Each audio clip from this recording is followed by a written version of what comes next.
weak, weak, weak, weak. All that is weakity, weak. I'm That's like, I got stuff going on in real life that's really interesting that I could like convey to the public and so that I can tell some jokes in basically the give you the process blueprint for too. what success I is ain't got supposed to be, time so for you them can release doggone against this, and you can Krispies. stop begging other people for reparations. So you can stop begging everybody for information that's already right there in front of your face. It's right there. It's plain. Made it plain. Also, you're gonna know them by their fruits. And so why you not putting it together and saying, wait a minute, why is all of these motherfuckers following Derek? Because the path to righteousness is narrow, but hell enlargeth itself. I don't even want what everybody else wants. You know why? Think about this. Think about it. Put it together. Listen here with your heart. Listen with your heart. So this is him going against the Hebrew Israelites, Umar Johnson people. Oh boy. The devil working. And I look at Umar. So it sounds like some holier than thou talk, because you can't go on the show and then because that's keep it real now. Let's keep it real. Someone asked me, okay, what did he say about the Hebrew Israelites? Well, this is the if you guys okay. I say they wear Power Ranger outfits and yell at white folks for no reason. Yeah. You don't have to pull up a video for that. You can just ask me. Oh boy, I know things. You ain't lying, man. He asked. Okay, and I could answer this question real quick. You can control. And what I can control specifically is whether or not I want to rock with trash people. Yes. A lot of these Hebrew Israelites, the overwhelming majority of them, especially the ones that's on the street, is the hot garbage.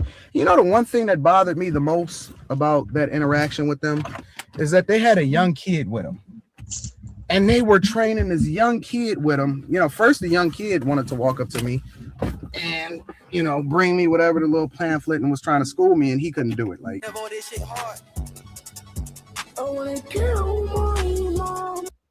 sure to say that I can't rock with people just because of the color of their skin, or I'm supposed to align with people only because of the color of their skin, is nothing that I ever want to be a part of. Where's the results? Show me the results.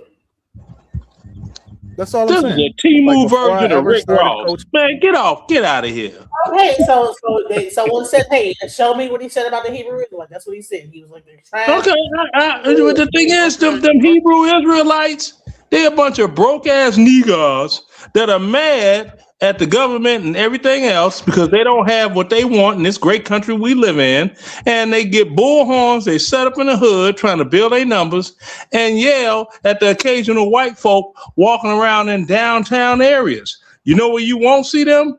Where I live. So, you won't see them where I live. I think that as a parent, I would basically try to do my best to be there with my child. Now, again, I live in Uganda. So, DJ, what has the Hebrew Israelites done? Can anybody say, name anything they done? Yelled at white people really, really loud and wore purple and gold Power Ranger outfits. Okay, stop.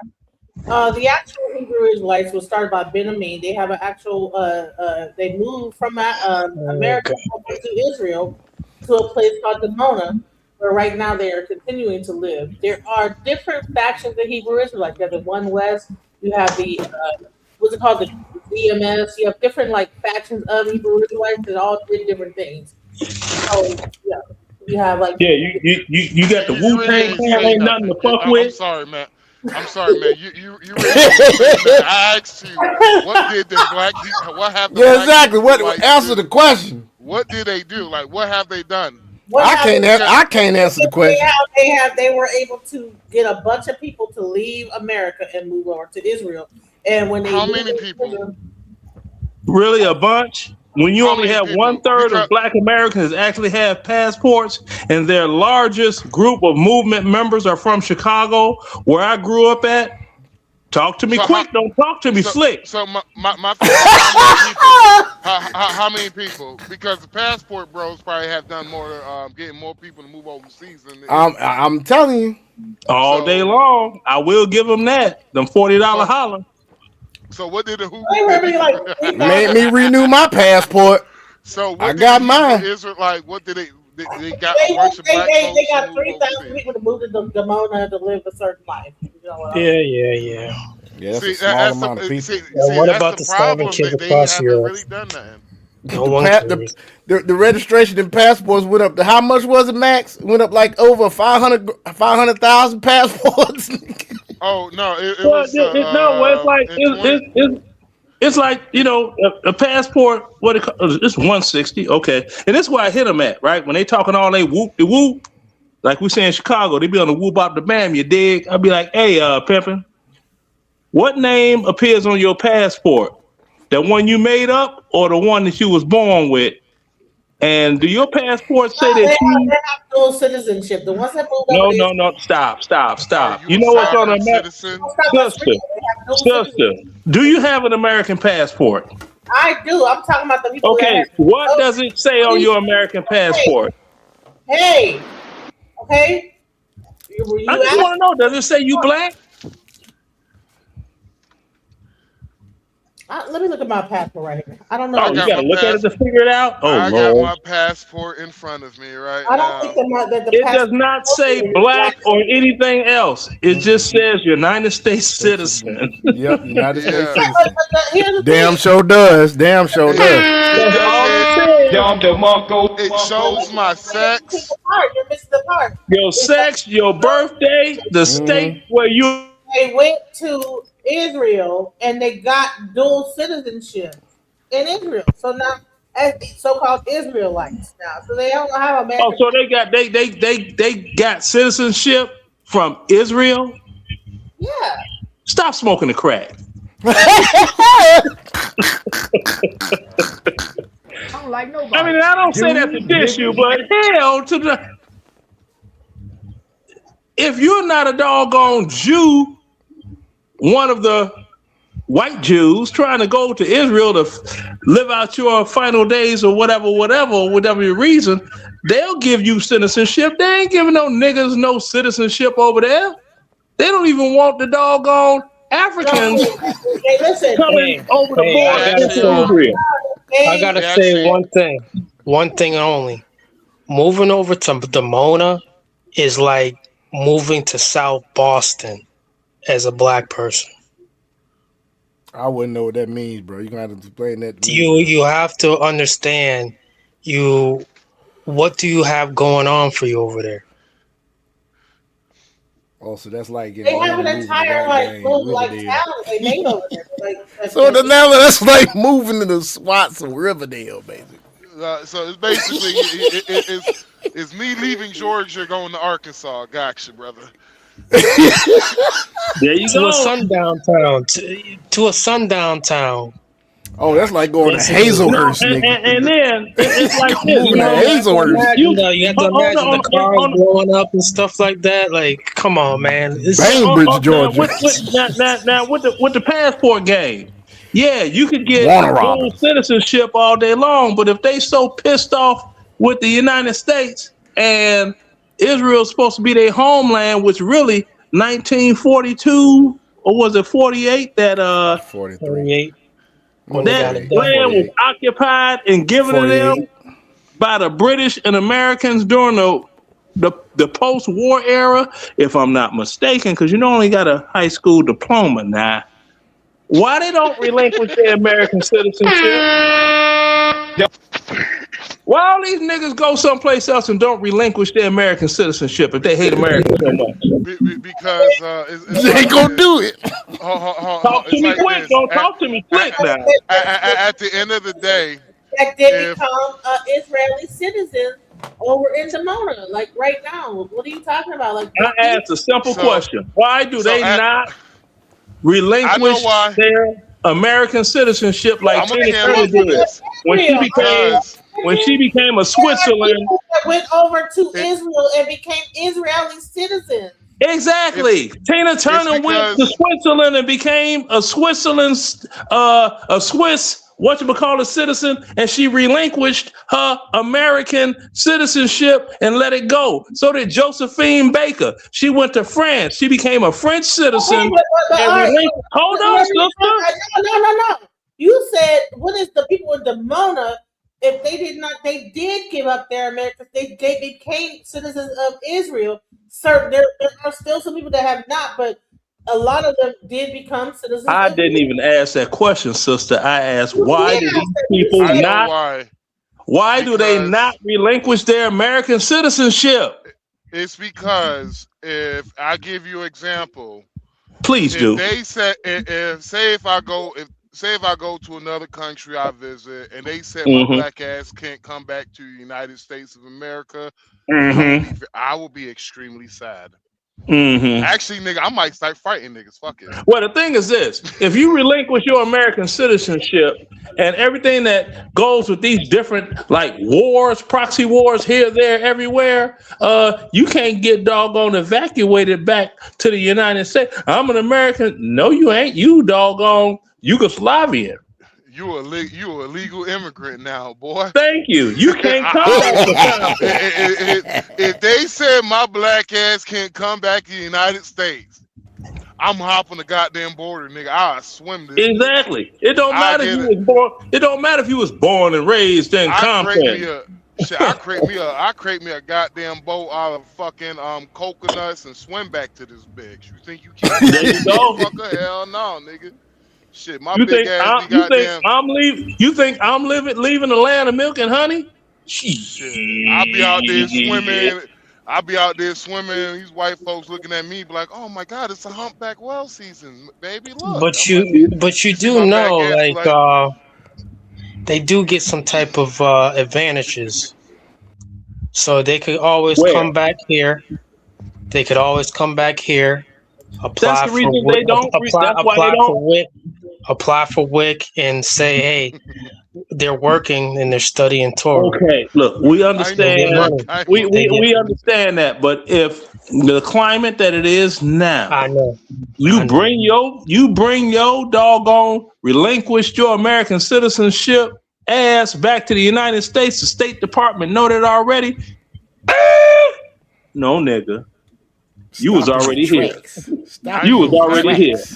But then again, Israel is the homie to Sam. Man, that don't matter. Go over there and try to doggone get at they women. Watch what happens.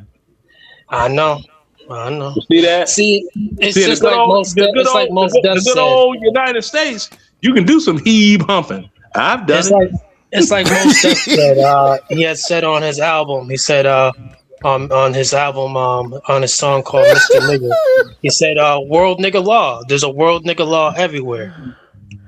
You know? Yeah. That's just the people don't realize it's not the grass is not greener on the other side. It's not. Exactly. But they don't know. People gotta wake up out of that dreamland, you know? They talk all that doggone garbage, and I be sitting there like, all right, take your ass on over there, do what you do, okay? Then you relinquish your doggone United States citizenship as an American citizen. See what happened then. Your ass try to come back. You got to get a doggone the visiting visa and all this old blah blah blah. Mess around, stay too long. I to be grabbing your ass up. There was a brother who went to Greece not too long ago, I'd say 8 years ago, maybe was he longer. Cool with Puffy? No, but he went over there, hollering at females, and next thing you know, they mobbed him. They mobbed him to death. You can't be the same thing with that brother who was playing that European basketball. He went over to Romania. He was in a bar. He was hollering at a girl. They beat his brains in. Yeah, but he must have been out of pocket. Romania is the shot. Been there, done that. Ooh, Lord. My best I'm homie. I'm planning on going to Romania. I'm planning on going to Romania maybe in the summer time. Yeah. Make sure it's in the summer. Check their climate. Don't go over there when it's all cloudy and rainy and it's looking like Washington State. So you can move around. Man, Romania, whoo. And if you get you one over there, whoo. Talk about make your legs shake. Well, whoo. Man, As boy, soon as, you soon as know they what? hear that Yankee accent, Bro, right? if I never would have became a parent, I'd still be over in Europe. I don't know. No, I probably would not even be among the living because I defiled myself in Europe. What more do you want from me? I defiled myself. Now, let me ask you a question, bro. Uh-huh.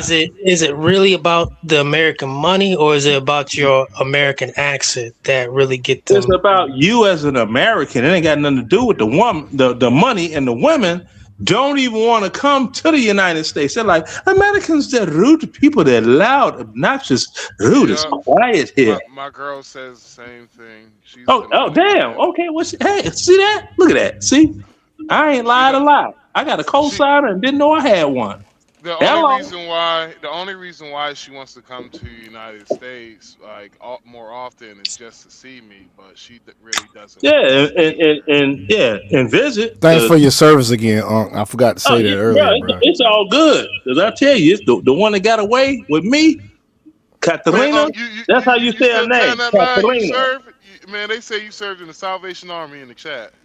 Okay, well they can say what you know. I'm yeah. Hey, you got to excuse Max, man. That's my homeboy on my podcast. He just talking shit. About that, cause I'm like this here. Check it out. Kind of like sticking in quicksand. So the things you say just sink you down more and sink you down faster. You know what that means? Whether you know it or not. And the one thing about Anton and content creators like him, they don't have the ability to believe that people see the world different than them and that they're being hypocritical. That's $50,000 a year just for waking up every day.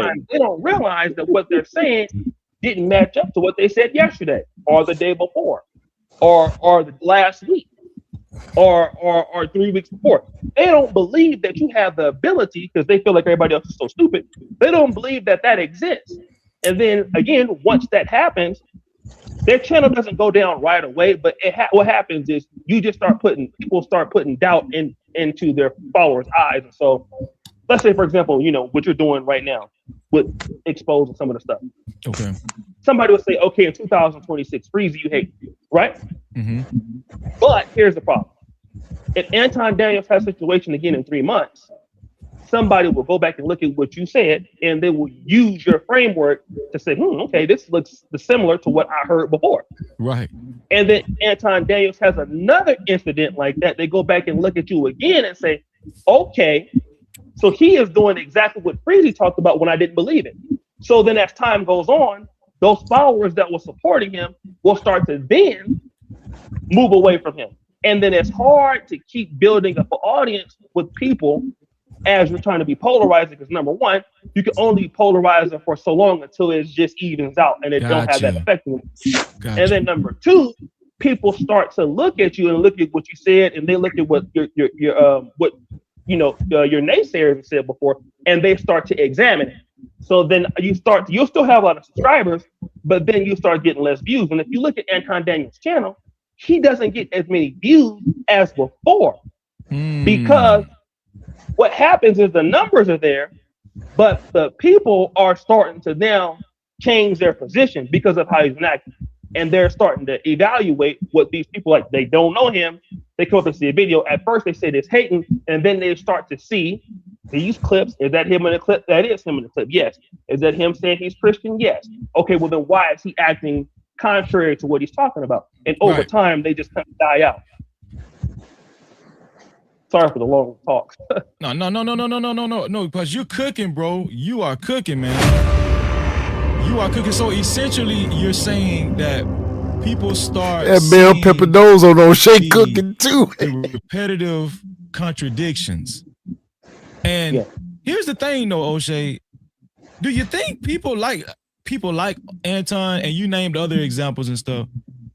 Do you think they get to a point where they get so drunk with influence and power or whatever, they kind of treat the people that they're talking to as not too sharp, and they'll believe anything because of who they are? They think they get to a point where they have so much influence where they feel like, oh, I can say whatever. All I got to do is be performative. Like Tariq Nasheed said, Anton, was all I got to do is be performative, and they're going to believe me because this has been working for a while.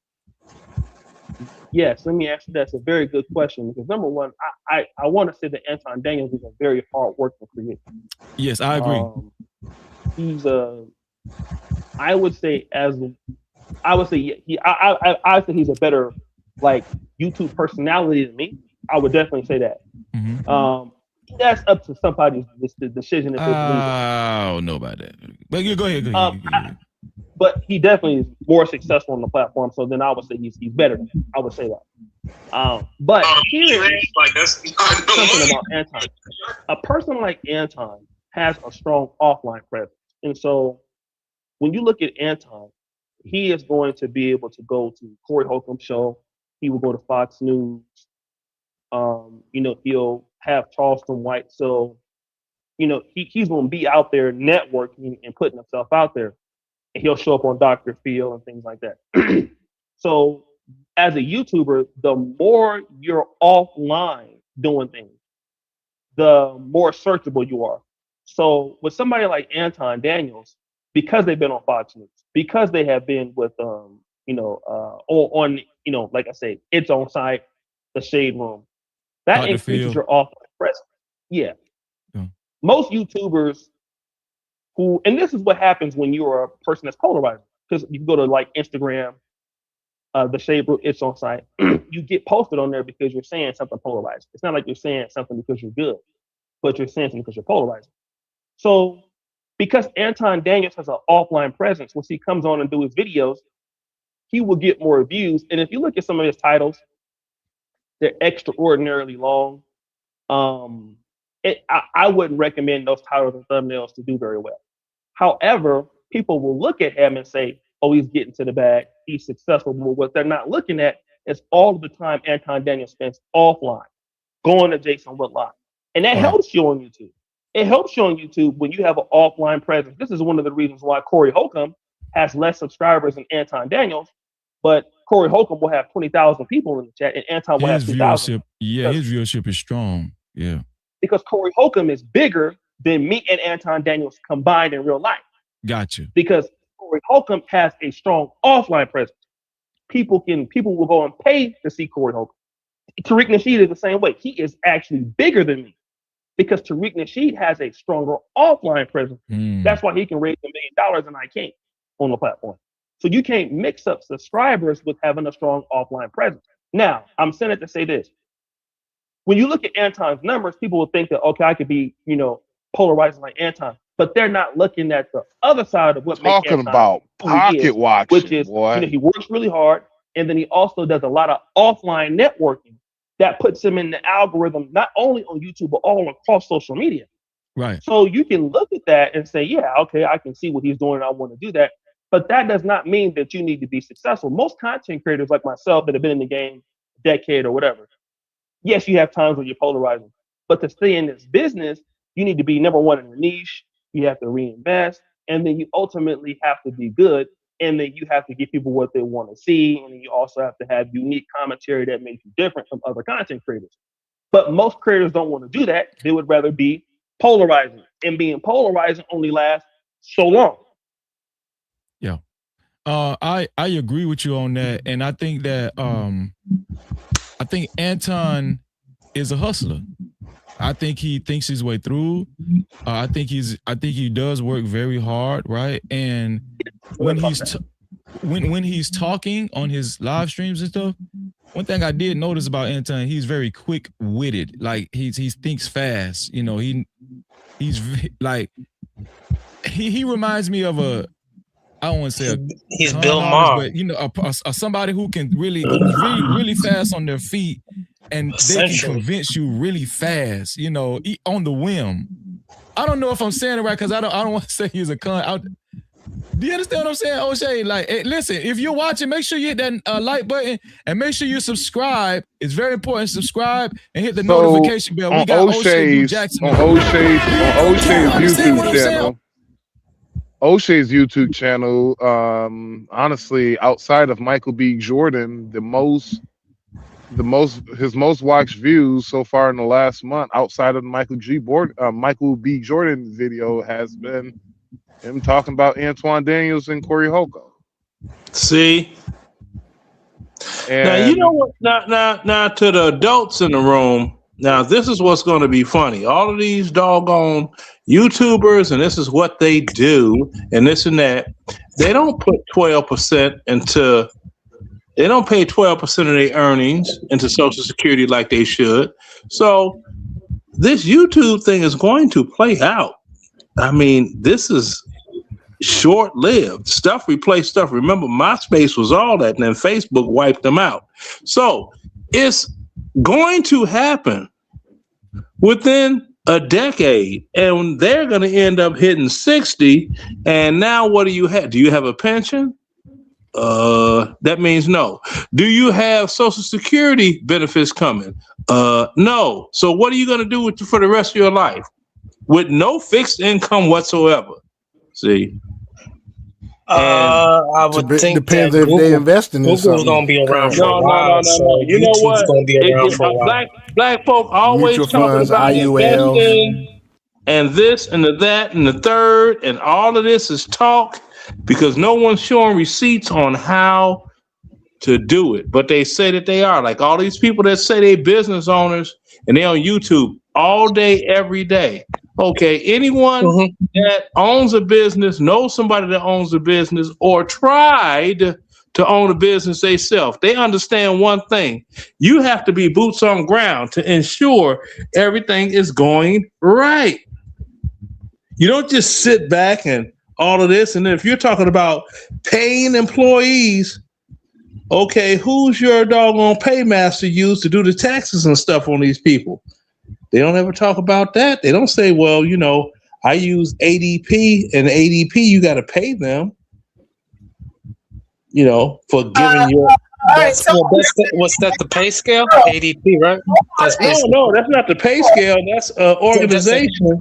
Sir, they said Anton Show makes over $100,000 a month. Yeah, they say that. But the thing about Anton is he got all his money from his father losing his life in a workplace accident and a big lawsuit, a big payout. That's when he became on. So stop the cap. Stop the cap. You said lie? Stop the cap. And then, see, niggas will believe anything that they see because a lot, you know, niggas are visual and stupid. Now, black folks, you know, they'll question things. Good point. This is the second time somebody has said that, and no one has showed me a receipt yet. Okay, pull up Mike TV on Anton Daniels then. Mike TV, wow. He's the dark horse on that shit. He's the dark horse of trolling. He be on it, though. He pulled it all out. He had his father's name out there. I was like, oh, Lord. He went there, and this was pre-Coco. I don't say that word still because I don't know how YouTube act. But y'all know what I'm saying when I'm talking about the Coco. That was pre-Coco era. You dig? So, and all of that. He did a whole dossier on old boy. And then that's how he ended up losing his channel because Anton and the Antoinettes came after him. You know, you do not lose your channel like that. The only way if enough people report you, it doesn't matter. It doesn't matter. Okay, well I guess that's why my channel's gone, huh? Well, I've heard of what you're talking about. It's like I've heard other people saying the same thing, like they were doing certain type of sketch comedies and stuff way before someone else was doing it, or they were doing it just about the same time.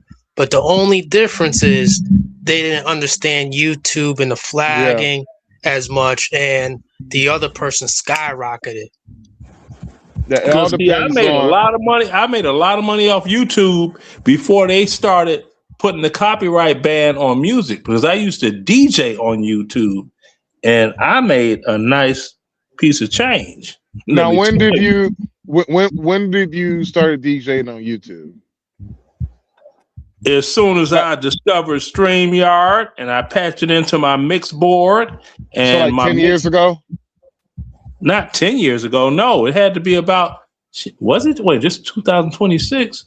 The 16? No, 19. 18, 19. About 18, 19. You got kicked off around 2020?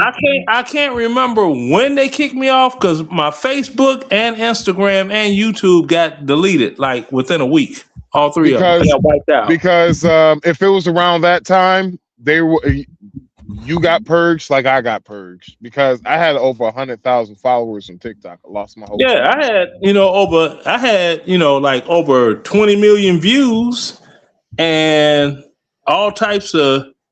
I had like, this is the history of house music, and I had me at DJing at these different venues and all these people out there going crazy and this and that. House music, like EDM house music? EDM house music? No, EDM is later on electronic dance music. Yeah, it came from house music, but that's later. That's the genre they name it. Like, so say you do house, they have music. it. Yeah. The foundation of it is house music. See, and I'm one of the original first generation house music DJs, which is why I'm like, I am living Black American history. Did you know a woman named Michelle Stills? Michelle Stills, don't ring a bell. You know of DJ Lori Branch? Lori Branch and Celeste Alexander were the first two female house music DJs on earth. Did you ever like? This is back in the day now. Did you? Super DJ Heather Colette DeHoda. Heather. Yeah. I did the first American house music DJ tour with those guys.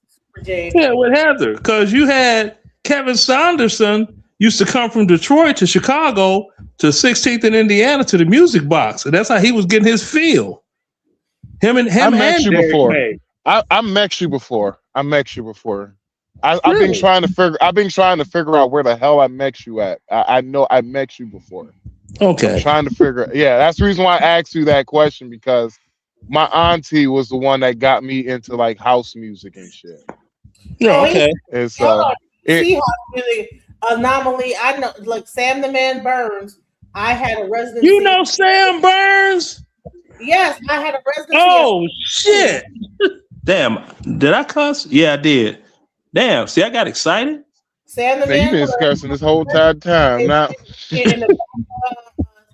Ain't that some shit? We know so many. You know what? We probably know more people than we probably know, but we ain't never talked about it. So let me ask y'all both a question then, or all three of y'all. That's crazy. What, in your opinion, is the most rarest house record, like 12-inch or 8-inch or whatever, that's like probably sought after, but it's hard to find, and it probably costs money if you found it? Okay. Well, it used to be the Virgin vinyl I Need You Sylvester remix, because it was a remix on each side of the platter. Released in 1989 after he died. It was that one. But if you're talking about the rarest, you would have to Path, and not the one with was it Virgo, with Virgo tracks in during the breakdown, the one without Virgo tracks on DJ International Record. Hard to find. What about So Special? So Special? Who made that? Not gonna be a fool for you no more. My love so special. Oh, you talking about D-Train? Yeah. Jarvis Boyd? Yep. No, see, that's my goal. I'm a connoisseur, so I like to collect certain things. Yeah, that's Prelude Records. Now the drop son, I got to turn this upside down. Yeah, that's Prelude Records. Now, hard to find one on Prelude Records is the remix of Raw Silk, Do It to the Music. That was on the 98.7 Kiss master mixes, mixed by Shep Pettibone. He put his foot all up in that. How long you been living in Georgia? Not long enough. In Chicago. Yes, it did. Chicago. And I'm the DJ that named it. I mean, Frankie Knuckles' last interview that he did, he said he was driving past this bar on the south side of Chicago, and he seen a sign in the window, and it said, "We play house music." He's like, "Well, what's that?" He's like, "Oh, that music you play down at the club." It's like, "Oh, it has a name." How was that DJ? It was the Bitter End, 7300 South Cottage Grove. Frankie came in because he was intrigued. Smart Bar, red. Oh no, that's North Side. I don't mess with the North Side. Real house music was on the South Side. God, what was that one brother? He played at Burning Man not too long ago. I forgot his name. This used to be one of the most expensive ever. This is a Sylvester I Need You. It's a remix on this side, and it's a remix on this side. This one is after he passed away. And then you also got the Tom Malton mix. That's a rare joint too. Yeah, we love us some Sylvester. Stop playing. Then you got Dimitri from Paris, the Down to Love Town mix. You know that edit. You know that Ben Miss Shoes. What's his name? Y'all know. On the top of all your records, because people be stealing your records when you try to DJ, they be trying to like take your records out the bag. Y'all know a guy named Carl Cox? Yeah, Carl Cox. UK, yeah. Okay. Yeah. Now you got this one here. White Lines was sampled from this record here. Liquid. White Lines. So what's the name of that record right then? 99. Optimo. Actually, no. I think you. Okay. It wasn't even in English. It was some odd language. How much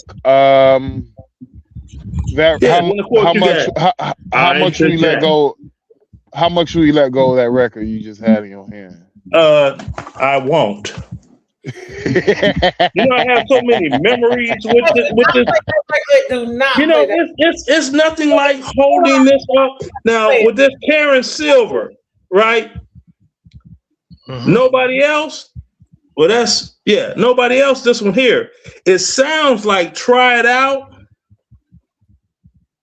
and "It's All Right" by Gino Sorcio, right? But people didn't read on here and saw that Gino Sorcio was the producer for this song, and that's from Quality Records out of Canada. Then you also have this one. Was That All It Was? It's a version Debbie Rose sang, and that was a Canadian release, and that was, woo! Don't get me started. Also, paper recordings was out in Chicago, or paper recording. Oh no! All this stuff was at Imports, etc.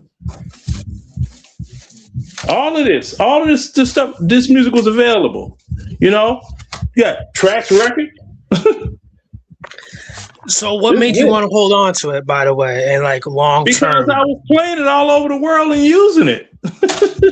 Gotcha. Why would I let it go? I think people should hear that. No, hear what your reasoning, your motivation behind that. Oh no, well, like I said, I'm a DJ. Well, I used to be a DJ. I ain't DJ no more because once a DJ, always a DJ. Because that's what they say. But then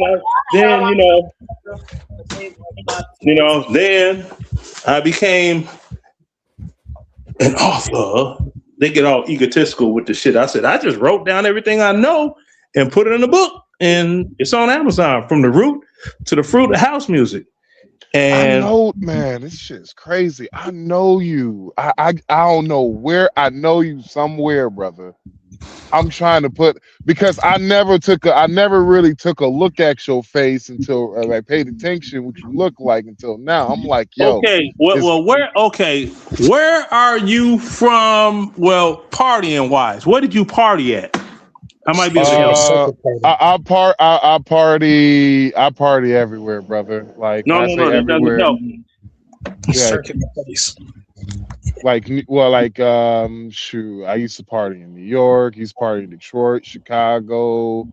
You gotta give me names of clubs.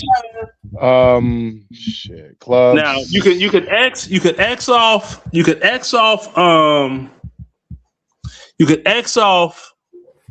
New York.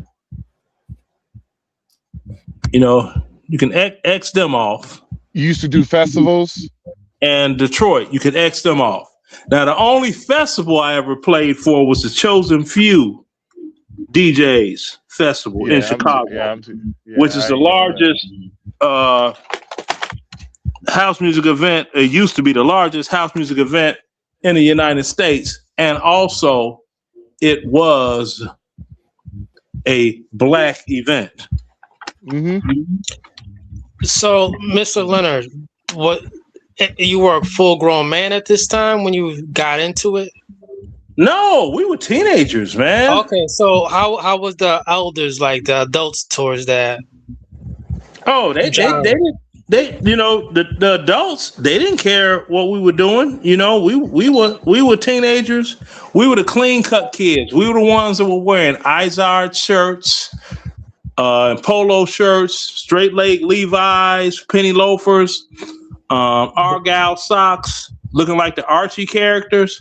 They said that we had what was called the Ivy League look that was popularized in the 60s. They had the same in Detroit. It was called the Charivari group. They were called Charivari. See? Yeah. And we wore K-Swiss. And it's called the prep, and that's where you like preppy, yeah. The prep dance, you like you know the prep. But y'all were the precursor. That look was the precursor, basically. Yeah, like the prep was where you would like do like this, like the whole prep, like yeah. Yeah, and in the songs that we were listening to, like before MTV became MTV, like you had this one that we used to love. It's by the Waitresses. I know what boys like. Oh, we used to jam to that. They couldn't sing worth a damn. It was a gimmick song. You know, like, I know what boys like. I know what guys want. They talk about me. It's just goofy. And Devo. Visage, Frequency 7, freaking B-52s. That was our shit. We was getting it in, you know.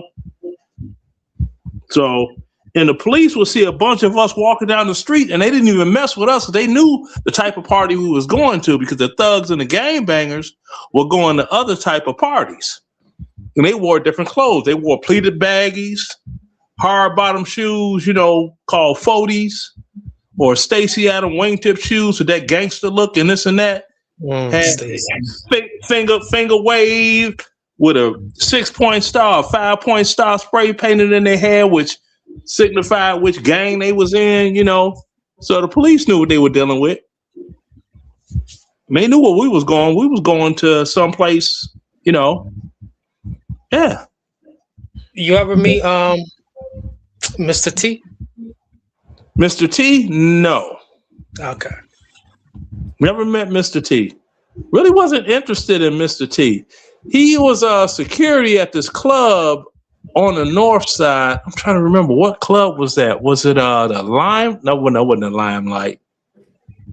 Oh man.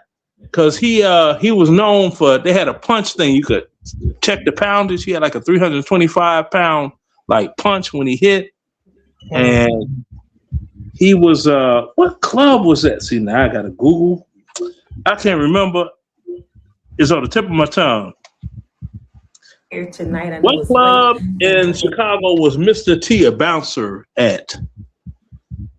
He know them, they're street goons. Mr. Dingbats or Lawrence Tureau was a bouncer at Dingbats Discotheque in Chicago's Dingbats. Damn it! the late 1970s. How could I forget Dingbats? At Dingbats, yeah. Props again. Dingbats. Cash cows. I think he sent 2 cash cows. Moses Prop sends 2 cash cows. Let's see. Yeah, Moses. Yeah, so you know, it's a bunch of people. You know, you got Man, I didn't know you was a legend. You sound like I you don't. I mean, I'm a regular ass dude. I like to tell jokes and have fun on YouTube. man. You And, talk and, about and, Any some. type of You and attorney. talking all of about that. some That legendary I don't. gloves. I mean, I don't take it all serious like that. I mean, it's not like I cured cancer or something really worthy. I just played music. People danced out their shoes, had a I good time, disagree. and I went and had sex. disagree.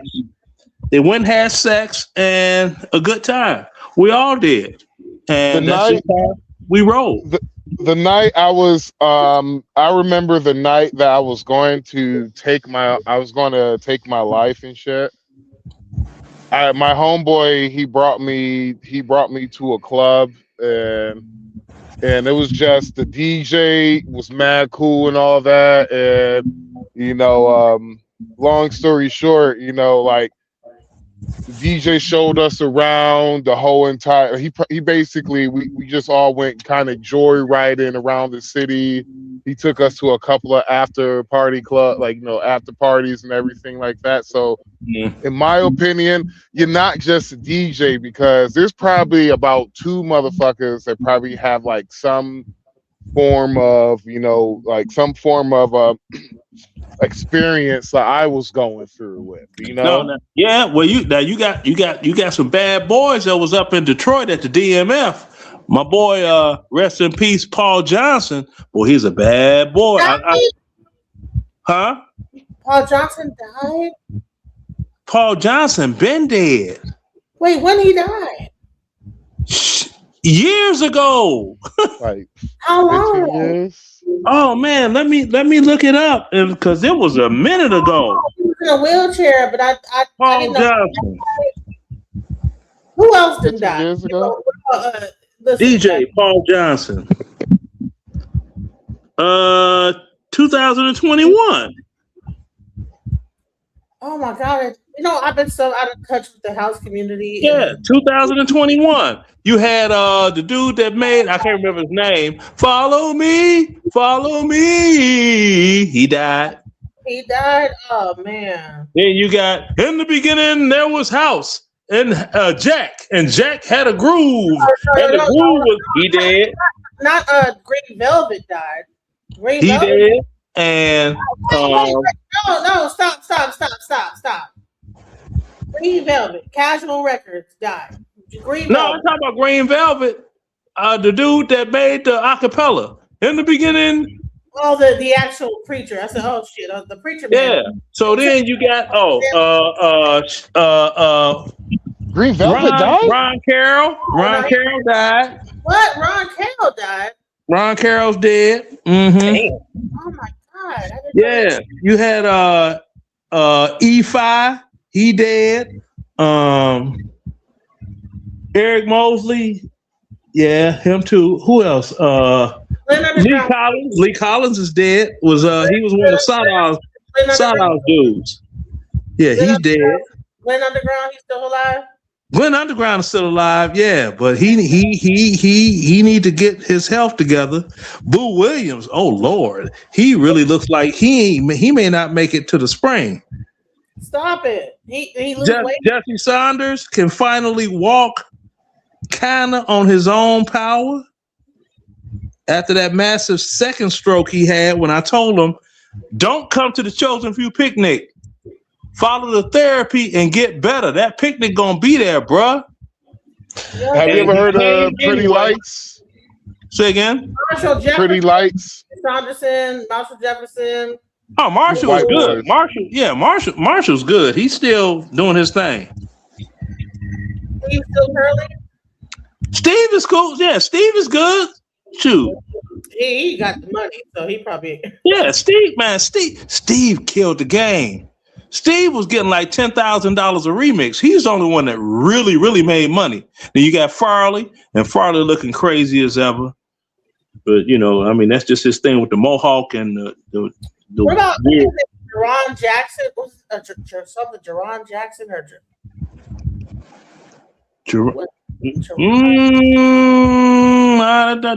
that one don't ring a bell. But yeah, it's about last year. a good 13 DJs passed away. Really? DJs and artists, a good 13 DJs. And Colonel Abrams, he died. Colonel Abrams died? What? Yeah. Yep. You know? When did he Yo, I'm trapped. Like a fool, I'm in a cage. I can't get out. He dead. I booked him at my in DC. I brought him in DC, Colonel Abrams. Oh my God. What the fuck?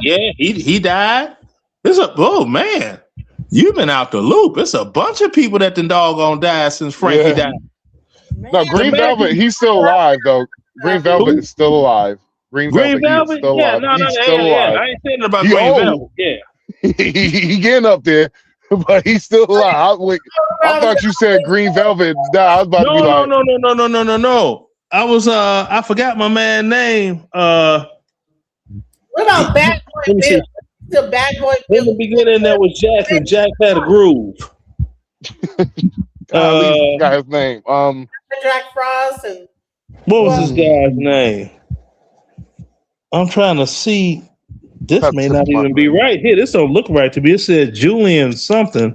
What is this? Oh, that's the DJ that got it on there. Chuck Roberts. That's his name. Yeah. In the beginning, there was House. And House, Jack had a groove. And it was Chuck Roberts and Monique Bingham. And Chuck Roberts, yeah, he's dead. Yeah. Sure enough he is. Good googly. I see what the person in the comments saying. That's Fat Man Scoop. He doggone kicked he kicked the bucket right on stage. Sure did. Where he got from? Hocus Pocus. What is Hocus Pocus? He I think his last show was in Hartford though. Yeah, he's like, if you didn't come to party, take your and it was over with. What's your not to throw y'all off the subject, but what's y'all thoughts on this genre? And I'm gonna say because they still like the fans still will show up for almost like it's an oldies, but the genre is freestyle. What's your thoughts in comparison from house to freestyle? Freestyle in Chicago, that's a whole Hispanic crowd. That's north side. So that's north side. That's a whole Hispanic crowd. They love freestyle. That was heavy in Florida too. Very heavy in Florida. Yeah, that's they call it like you got breaks, Florida breaks. Paco Hernandez standing on his gun. Morning. And you would say that the freestyle is highly influenced from house, correct? No, freestyle was like governed in because it was new music. I'd say it'd be closer to like African Bambaataa type of stuff. I listen to that was African Bambaataa. Now African Bambaataa, they stole their whole doggone thing off a group called Kraftwerk out of Germany, which initially was house music. The song Numbers, made in 1981, that was made big by the house music community. No, that was in the 70s. Kraftwerk became before house. That was in 77 that Kraftwerk came out with me. But also okay, no, the song, hold on, hear me out. The song Numbers, boom, boom, boom, boom, boom, boom, boom. That beat, 1981. After that, you had Planet Rock and this and that and the third. White Lines was sampled from Liquid. See, I wish I could play those on here, but I don't want to give you a content strike. Juan Atkins came out with Big Fun. Damn, he killed that shit. No, that was Kevin Saunderson. Juan Atkins came out with Juan Atkins did the remix on it. No, Juan did the remix on Big Fun. Came out with Clear. Remember Clear? Yeah, but Juan Atkins did the remix on Big Fun, and that was, man. Do you know the song Clear though from Juan Atkins? Clear, that I'm not familiar with. Now they got this song called Captured, and Captured was from I forgot what they called that group. It was 504. Cybertron, Clear, 1983. That was one of the first records from Juan Atkins. It was called Clear. Okay, well, we weren't playing that. I'm not trying to diss nobody. We weren't playing that. Now, it's a song.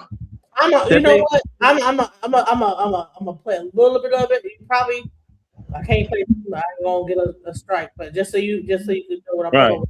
Clear. Hold on. We just play it real quick. Hold on. All right.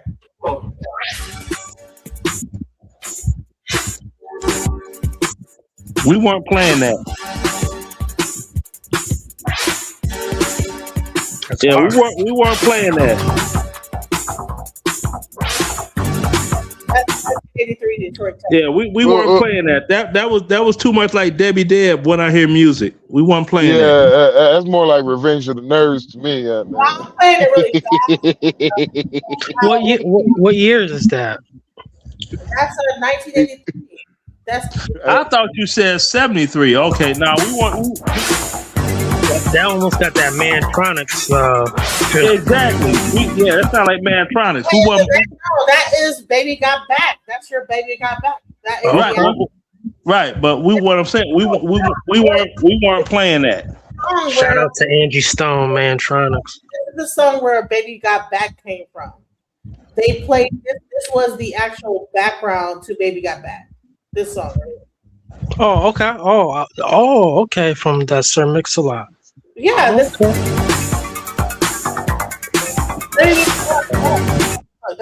That's your okay, that's that. Yeah, that is that bass in that. Baby Got Back. Okay. I cannot lie. You other birds can't deny. Yeah, right. And he's still eating off that. Nigga, look at your side. You about to hit his truck. Instead of worry about hitting me. Boy, all right, so yeah. Now check this out. If I were to, first put on some some jeans and stuff, if I was to go out and play the original version of The Path, right? I could play it. You would not get a copyright strike because the original is not copyrighted. The one that they doggone tried to make commercial is copyrighted. That version is garbage. That's just like when they redid Your Love by Jamie Principle. It was garbage. And then they went back to the original. And also Baby Wants to Ride. The redo that Frankie Knuckles did, that was pure D garbage. We didn't like it. We didn't like it. And we went back to the original because Jamie Principle, he passed it out on cassette to all the DJs. And all of us were playing it. And it took like 2 years after that for somebody to actually press it. It was ridiculous. It didn't make any damn sense. That's like Chip E with Time to Jack, time to Jack. He had to get that pressed up on his own with his own money. Yeah. Otherwise, that record would have never came out and got large. So what? Kinko's was around? National Records. Say again. Who pressed records? Kinko's at that time? No, you got these little rinky-dink companies that you could pay them doggone $1,500 and they'll press X amount of records for you. They didn't give a damn. Oh, okay, my bad. It was not clear. It was Technicolor. It was Technicolor by Juan Atkins. That was the original sample. It was So you had that, and it's a song, and I ain't trying to pat myself on the back, but it was The Real Thing by Sergio Mendes, right? When I started playing it, I turned the pitch control on the turntable almost up to +6, right? Which made the song more dance floor friendly. And people thought that that's what the song sounded like when they would buy it. Then they got home and they got mad because they only heard it like that when I played it at the clubs. And someone asked me, well, where did you get the idea to play that at that tempo? I said, if you look at Sergio Mendes, Brazilian 78 or 66, whichever one it is, if you look them up from the Mike Douglas show, they performed on the Mike Douglas show, and I heard the song, and it blew my mind. And I bought it from the record store, and I played it, and I was like, "This is some bullshit." But then I got my first turntables that were Techniques D2s, right? Direct drive 2s, and they had a pitch control plus minus 10%. And I turned it up, and I was like, "That's it." So I went and bought a second copy, and the rest is history. So this was the actual Baby Got Back sample right here.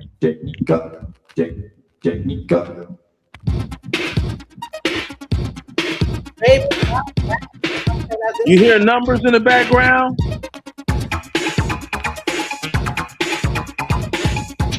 What do you mean hear numbers in the background? What you mean by that?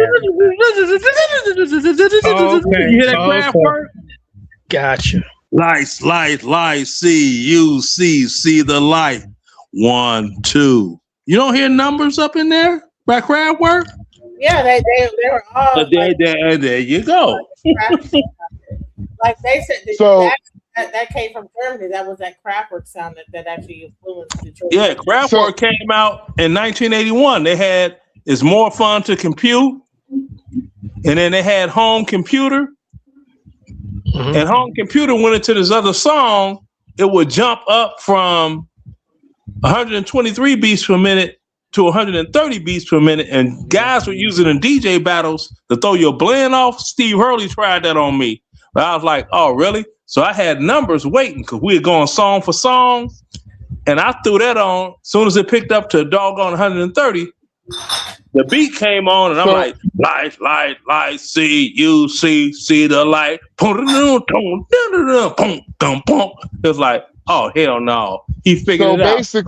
So basically, is why I'm getting to. Basically, it feels like black folks, we created every genre of music.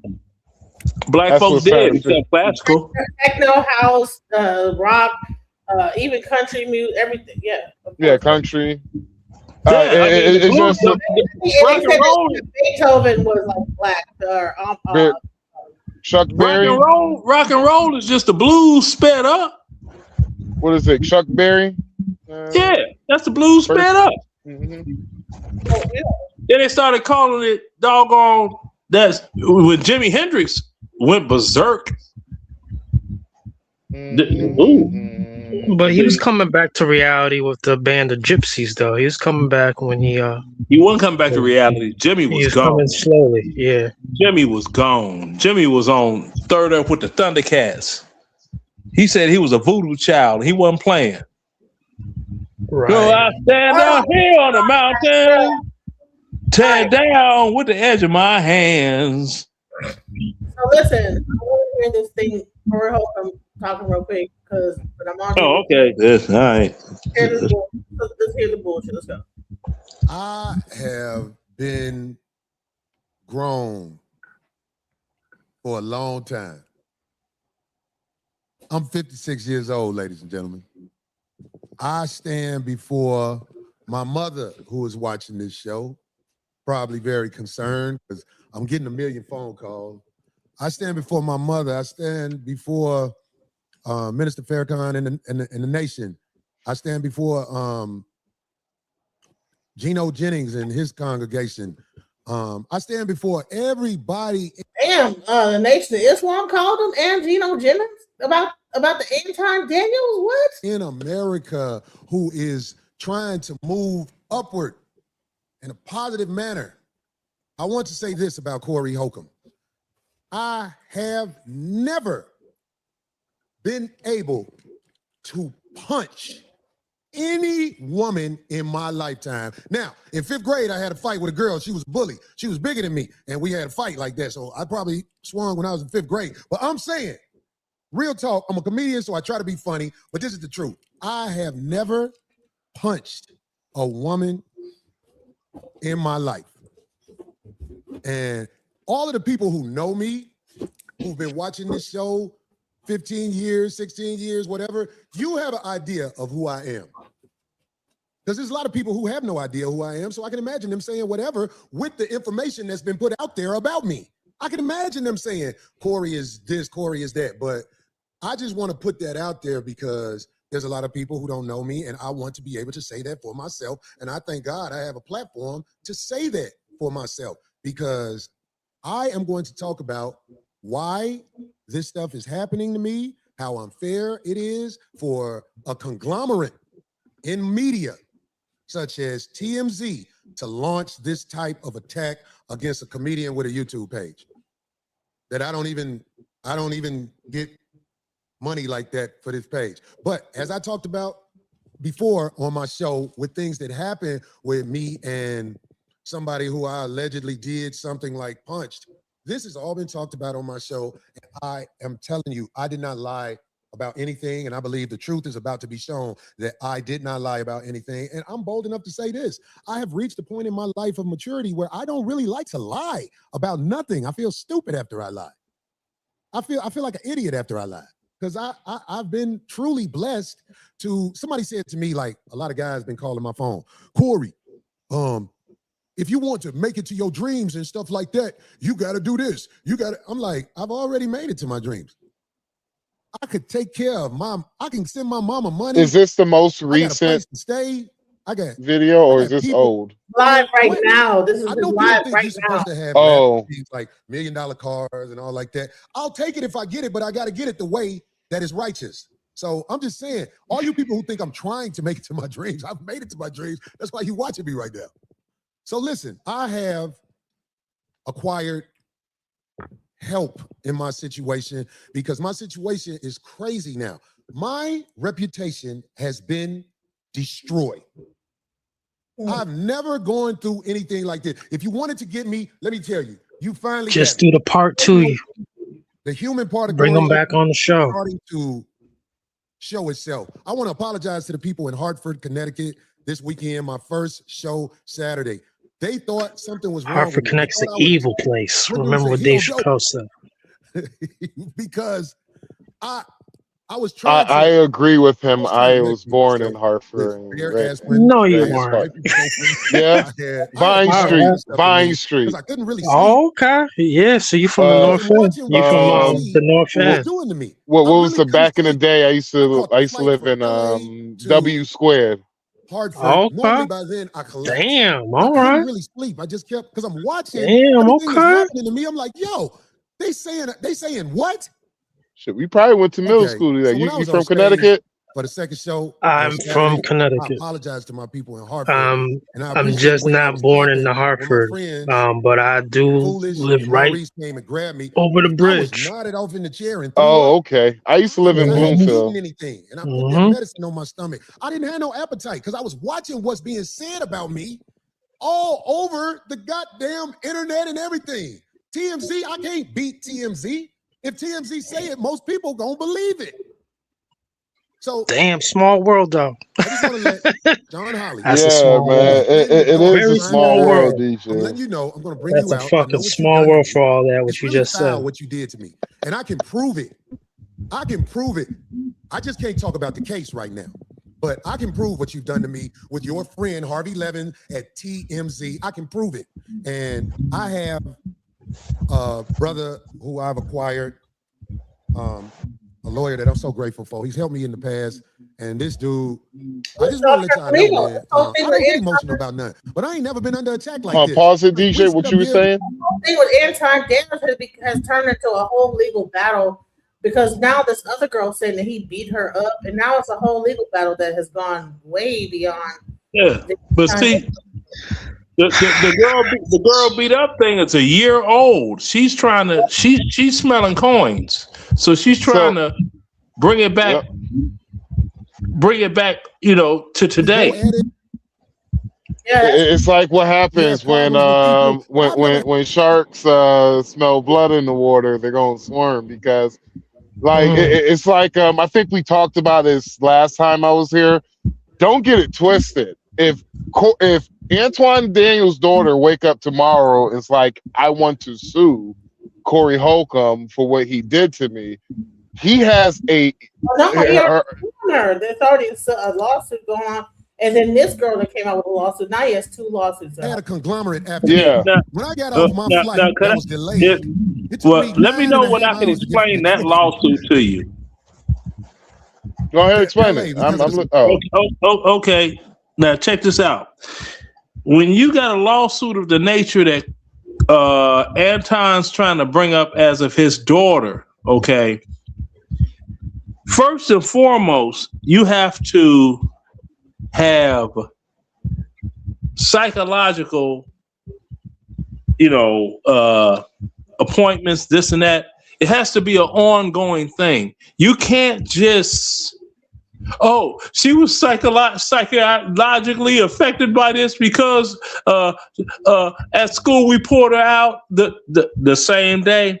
That lawsuit is going to get dropped like a hot pot full of grease.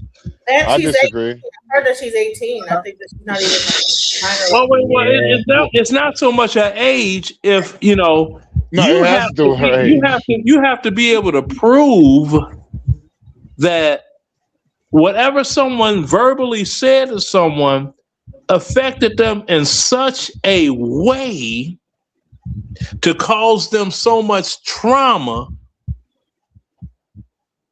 He took his daughter out of school too quick. So if I remember correctly, his daughter is a minor, correct? She's 17. If she's 18, if the age stuff is correct, I think she's 18. Is she 18 or is because last thing Antoine Daniels said she is a minor? Okay, well if she's under the age of 18, then he would have to be her legal person for the lawsuit, right? Yeah, but he's not going to win it because Corey called her ugly. And do you think it's just that? Do you really think it's just that? It is just that. He called her ugly. No. It's more than that. How you gonna tell me no when you ask me what I think? Okay, I was just trying to help you. I was trying to correct you. My bad. No. Okay, he called her ugly. That's protected under the First Amendment. That's free speech. It ain't even about the ugly. It's the fact that that's the subtle it's the fact that she is she's a minor she was a minor at the time he did this. 2, he doxed her because she wasn't a public figure. She's a private figure. If she was a public figure, that would be one thing. But because she was a private minor, then he actually says some kind of egregious stuff about the minor child. Okay, what all did he say other than she was ugly? Whenever he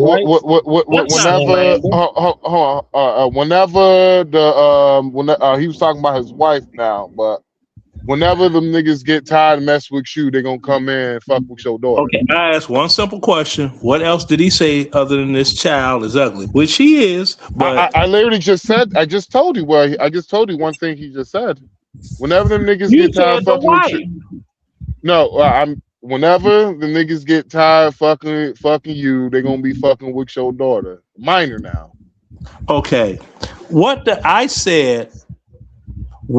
did Corey Holcomb say about that girl other than she is ugly, unattractive?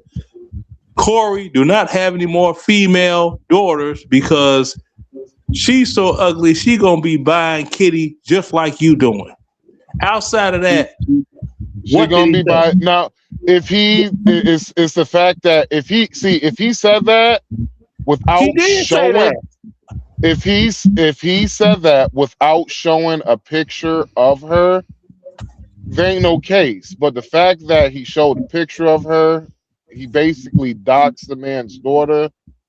And honestly, it's going like what's the name said, it's gonna be settled out of case because you're gonna sit there and all right. I'm telling me right that's defamation, libel, and slander would fall under a hungry lawyer will pursue that. Okay, hungry lawyer will pursue, but when you're talking about defamation and slander and libel and all of this, one thing you must prove that whatever you said against the other person caused them financial hardship. It's because he doxed her. That's the It reason. doesn't matter. It did not cause her It financial does hardship. matter. If Okay, you believe what you you want to cannot, believe. I you tell you can. what, this is what we're gonna do. Hold on, hold This on, is what hold we're on, gonna hold do. on. Cyberbullying laws. This is what we're gonna do. No, this is I'm what we're trying to gonna do. explain this. He Let me didn't bully explain the her. He social only did media. it one time. Let me Bullying explain the consists social of media shit. continually. I You couldn't must not go know the outside. social. I couldn't Now, eat for Oh yes, I days. do.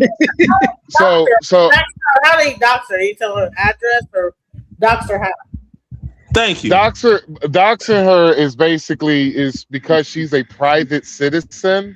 Is Okay, basically where's the address? showing. Is What's the phone basically number? showing it doesn't work like that when it comes Okay. to this is social media now. All right. Okay. So when it comes to social media, Say what you're gonna say, and then you can say something after that, Leonard. Okay. Go ahead, Max. when it comes to social media, it's like that's You the have reason. background noise, Leonard. That's why I'm muting you. It's a background. It's like almost So like you have a fan going or Okay, something. I get it. My phone screwed up again. I'm gonna have to go out and come back in. No, it's a fan. Like it's like a lot. Like a. That's what my phone sounds like when it messes up. Yeah, that's why I'm not muting you because I don't want you to talk. I'm muting you. No. That's what I said. My phone messing up. I gotta log out and come back in again. I just gotta find the link. My phone gives that funny little weird like a fan I blowing swear to noise. God, I thought that was my shit. I was just No, that's my phone. Let me log out and come back in. Yeah, every time someone says something, it's like. Woo, woo, woo, woo, woo, woo. So it was like the lead attorney kind of went over this because for me, it's like how I felt what Leonard was saying. There's no case here. But the way the lead attorney kind of put it, that he was just like, well, did he cause her any harm? Well, one thing, he did dox her. She is a minor. He said some egregious shit. Now, it wasn't Corey Holcomb himself that went after him. It was his fans. His fans were the ones that doxed her, went after her, all of that. But the problem is if you remember when he showed it, that's when Corey Holcomb got mad and he literally said, "Man, I gotta get some better producers," because he knew they just fucked up by showing her a picture live. Really? Wow. Yeah. Just by her picture? Yeah, see, if they showed the picture of her and blurred out her face, all of that, he don't got no case. Ain't no case. Wow. But the fact that they did something like punch, but the fact that they showed the picture, then he said the egregious shit, you can't bring that case to court. That I did you can't not lie bring it to about court. anything. And I'm bold enough to say this. I have reached a point in my life of maturity where I don't really like to lie about nothing. I feel stupid after I lie. I feel like an idiot after I lie. Because I've been truly blessed to, somebody said to me, like a lot of guys been calling my phone, Corey, if you want to make it to your dreams and stuff like that, you got to do this. I'm like, I've already made it to my dreams. I could take care of I can send my mama money. I got a place to stay. I got people in my corner. What? I know people think you're supposed to have lavish things like $1 million cars and all like that. I'll take it if I get it, but I got to get it the way that is righteous. So I'm just saying, all you people who think I'm trying to make it to my dreams, I've made it to my dreams. That's why you're watching me right now. So listen, I have acquired help in my situation because my situation is crazy now. My reputation has been destroyed. I've never gone through anything like this. If you wanted to get me, let me tell you, you finally got me.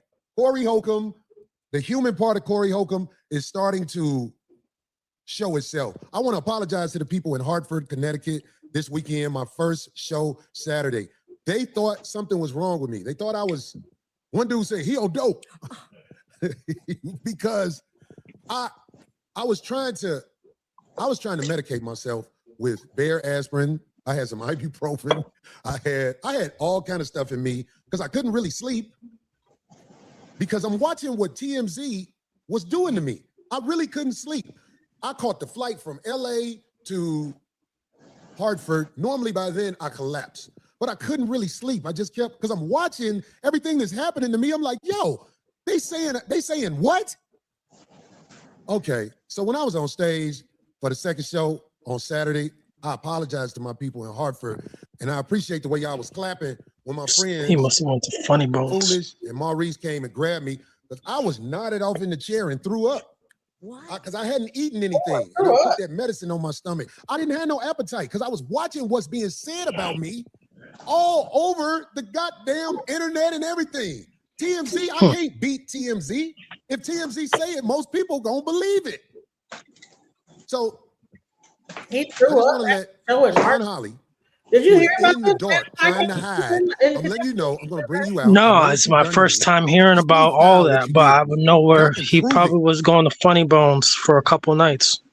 Yeah, he said he was doing a show and threw up on the stage. I can prove. Yeah, I'm pretty sure there's some video footage. I'm pretty sure, but I can prove what it's bound to come out if people seen it. TMZ, I can prove it, and I have a brother who I've acquired, a lawyer that I'm so grateful for. He's helped me in the past, and this dude, I just want to let y'all know, man, I don't get emotional about nothing, but I ain't never been under attack like this. Like, we sit up here, we go at it, we have problems with people, but I've never had a conglomerate after me.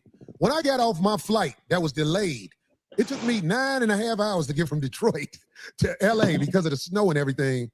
It was a man taking pictures of me, asking me about a gun, because I think that's they play. They want to try to act like I pulled a gun out when it was so many people out there that night. Nobody's going to say Corey had a gun. It's just not going to happen. But I think that's the play they're trying to do. But I'm carrying on. I want to bring on my brother Derek. Could you pause it for 1 second?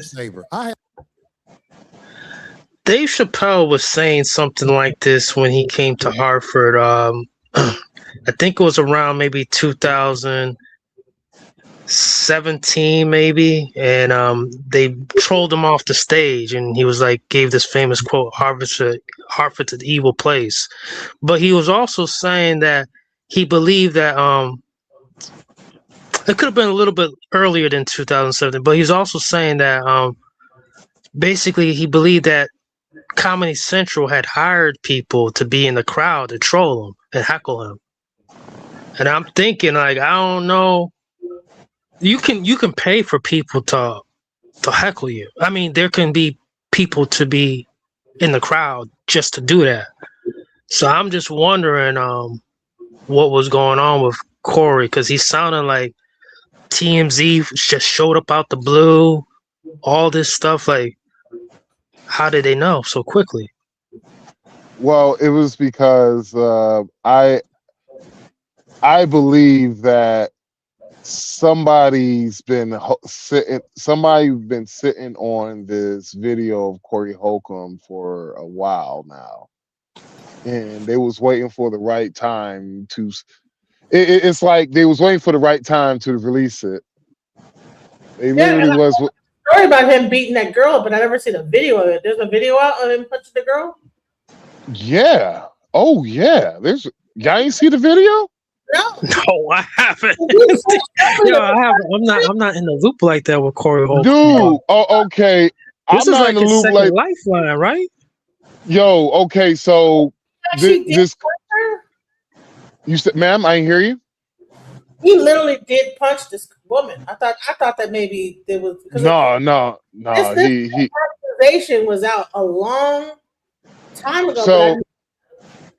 So in the video, in the video, you can see her ragging on him. Then he walked and stepped up. Then she kind of like put her 2 fingers right there by his forehead. Then that's when he took a swing at her.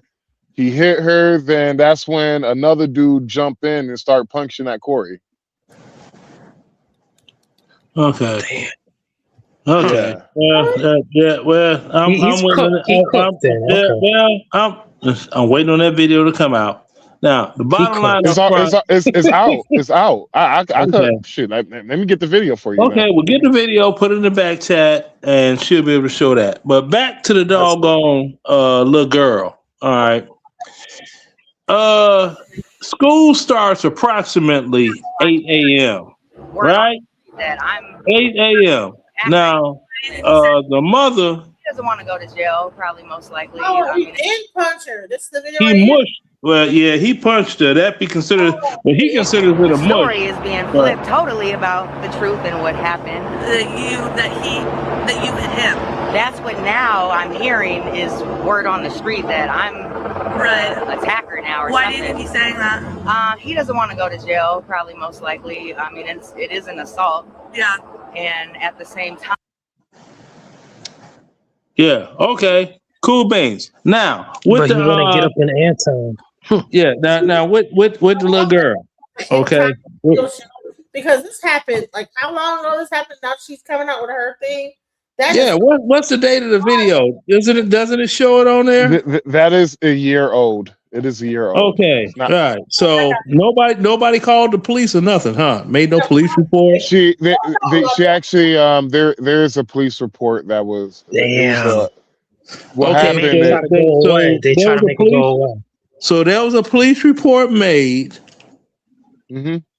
and of an assault, aggravated assault because it's closed fist. No warrant was issued or nothing. There was no video available. I didn't say nothing about video. I said police report and warrant issued for arrest. Police don't need video. If a woman goes and says a man punched her with a closed fist, they're gonna act on that. There could be a sealed warrant though, like just in case, it's just sealed, just in case you get in trouble. I'm no lawyer. I'm not talking about all the other wild, just this could be's and this. I'm saying the way things normally go in law enforcement. Okay. Mm-hmm. And the same way I'm speaking about with the girl, what he said about the man's daughter. Okay, school starts at 8 a.m. 10 o'clock. The mom is at school, taking the kid out of school, talking about taking her to the doctor because she's okay. 2 hours.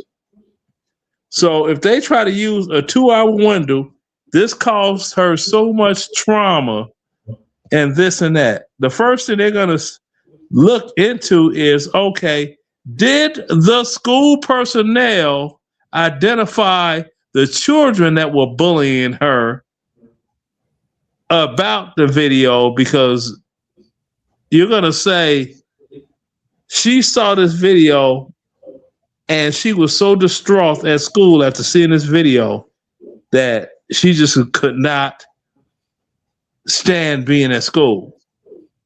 Oh, wait a minute. They said she was bullied at school by other students because of what Corey said about her. Okay, so what about the other students? I actually think it was more of online bullying. I think it was more of a case of online. Okay, you're thinking. Thinking isn't knowing, is it? Well, it is. It's more of a case of online bullying. It would have to be more of a case of online bullying. No, if you're gonna get pulled out of school, it's bullying is not how it used to be back in the day. Okay, look, online. Okay, first thing they're gonna look at is the fact of this. Is this one of those schools, like many schools have adopted this starting school year, that they are stopping children from having use of their cell phones and stuff in school during school hours? Okay, that is a fact.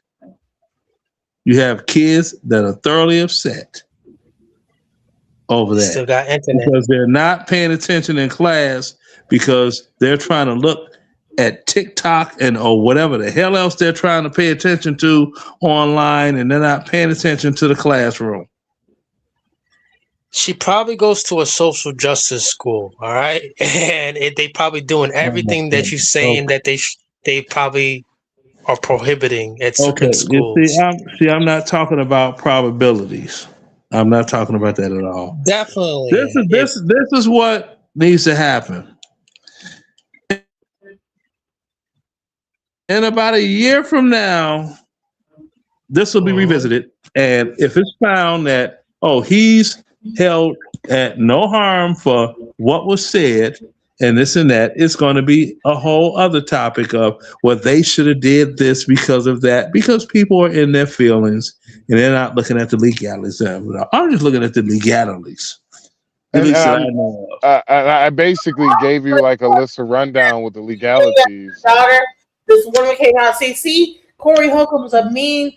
He's against women, and now you have case against. He's the evil guy that hates women, and that is what's happening. Let's go into what. And that is very true. Yeah, because there was a friend of mine, and she said, in the dark, trying to hide. I'm letting you know. I'm going to bring you out. I know what you've done to me. It's really foul what you did to me, and I can prove it. I can prove it. I just can't talk about the case right now, but I can prove what you've done to me with your friend Harvey Levin at TMZ. I can prove it. And I have a brother who I've acquired, a lawyer that I'm so grateful for. He's helped me in the past. And this dude, I just want to let y'all know, man, I don't get emotional about nothing, but I ain't never been under attack like this. Like, we sit up here, we go at it, we have problems with people, but I've never had a conglomerate after me. When I got off my flight that was delayed, it took me 9.5 hours to get from Detroit to LA because of the snow and everything. It was a man taking pictures of me, asking me about a gun, because I think that's they play. They want to try to act like I pulled a gun out when it was so many people out there that night. Nobody's going to say Corey had a gun. It's just That's what the victim said. But I'm the carrying lady. on. I want to bring on my brother Derek, who is a lifesaver. Miss Genesis. I was able to get some sleep, brother. You don't even know. Can I explain to the audience about the gun? I can't believe this is happening. Go ahead. So when it came, well, what he's talking about the gun is the victim. She's saying that prior towards Corey Holcomb stepping in and attacking her, Corey Holcomb passed off a gun to one of his homeboys, which, in my opinion, probably Craig Craig Smith, who's sitting right next to him.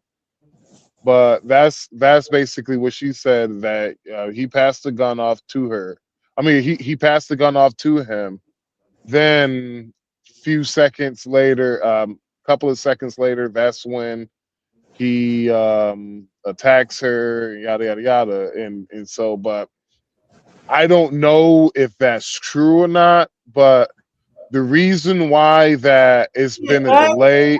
Here ain't no gun right here. Look at this. This is the whole video right here. Let me make sure it's like see. I don't see no gun. Play from the beginning. This is the beginning right here. Well, see, this is the beginning. It's not what you say; it's what you can prove. So that is the beginning of that part of the video. I know there's a longer video than that right there, but okay, well, can you find a longer video? I don't think that. No, that's the video that they have. That's the only video if I remember correctly, they have released so far. But that's what she's saying. Like I said, I don't see no gun being passed off to anybody, but again, that's what she's saying. And the reason why, in my opinion, why the police did not take her matter seriously is because what Corey Holcomb said, quote unquote, she used to be the drug lady of the Comedy Store. Interesting. Now, one thing before you started, they trying to. So when it comes down to these things, especially with the court systems, her lawyer, her attorney, the victim's attorney, they're going to have to pay for expert analysis for the surveillance footage and get it lifted, things of that nature. There is a 4K version or a 10K version. This is obviously the out of focus versions that we're getting. But trust and believe, he knows it. Make me into a woman beater, which is what they do. Especially this lady named Sean Holly. I know Tory Lanez is watching this, jumping up and down because she got a chance to do some really dirty things to my brother. But I have a different circumstance where I have evidence against this woman that I can't wait is weighed up with the help of my brother Derek right here. Derek, can you hear us? He's on Zoom.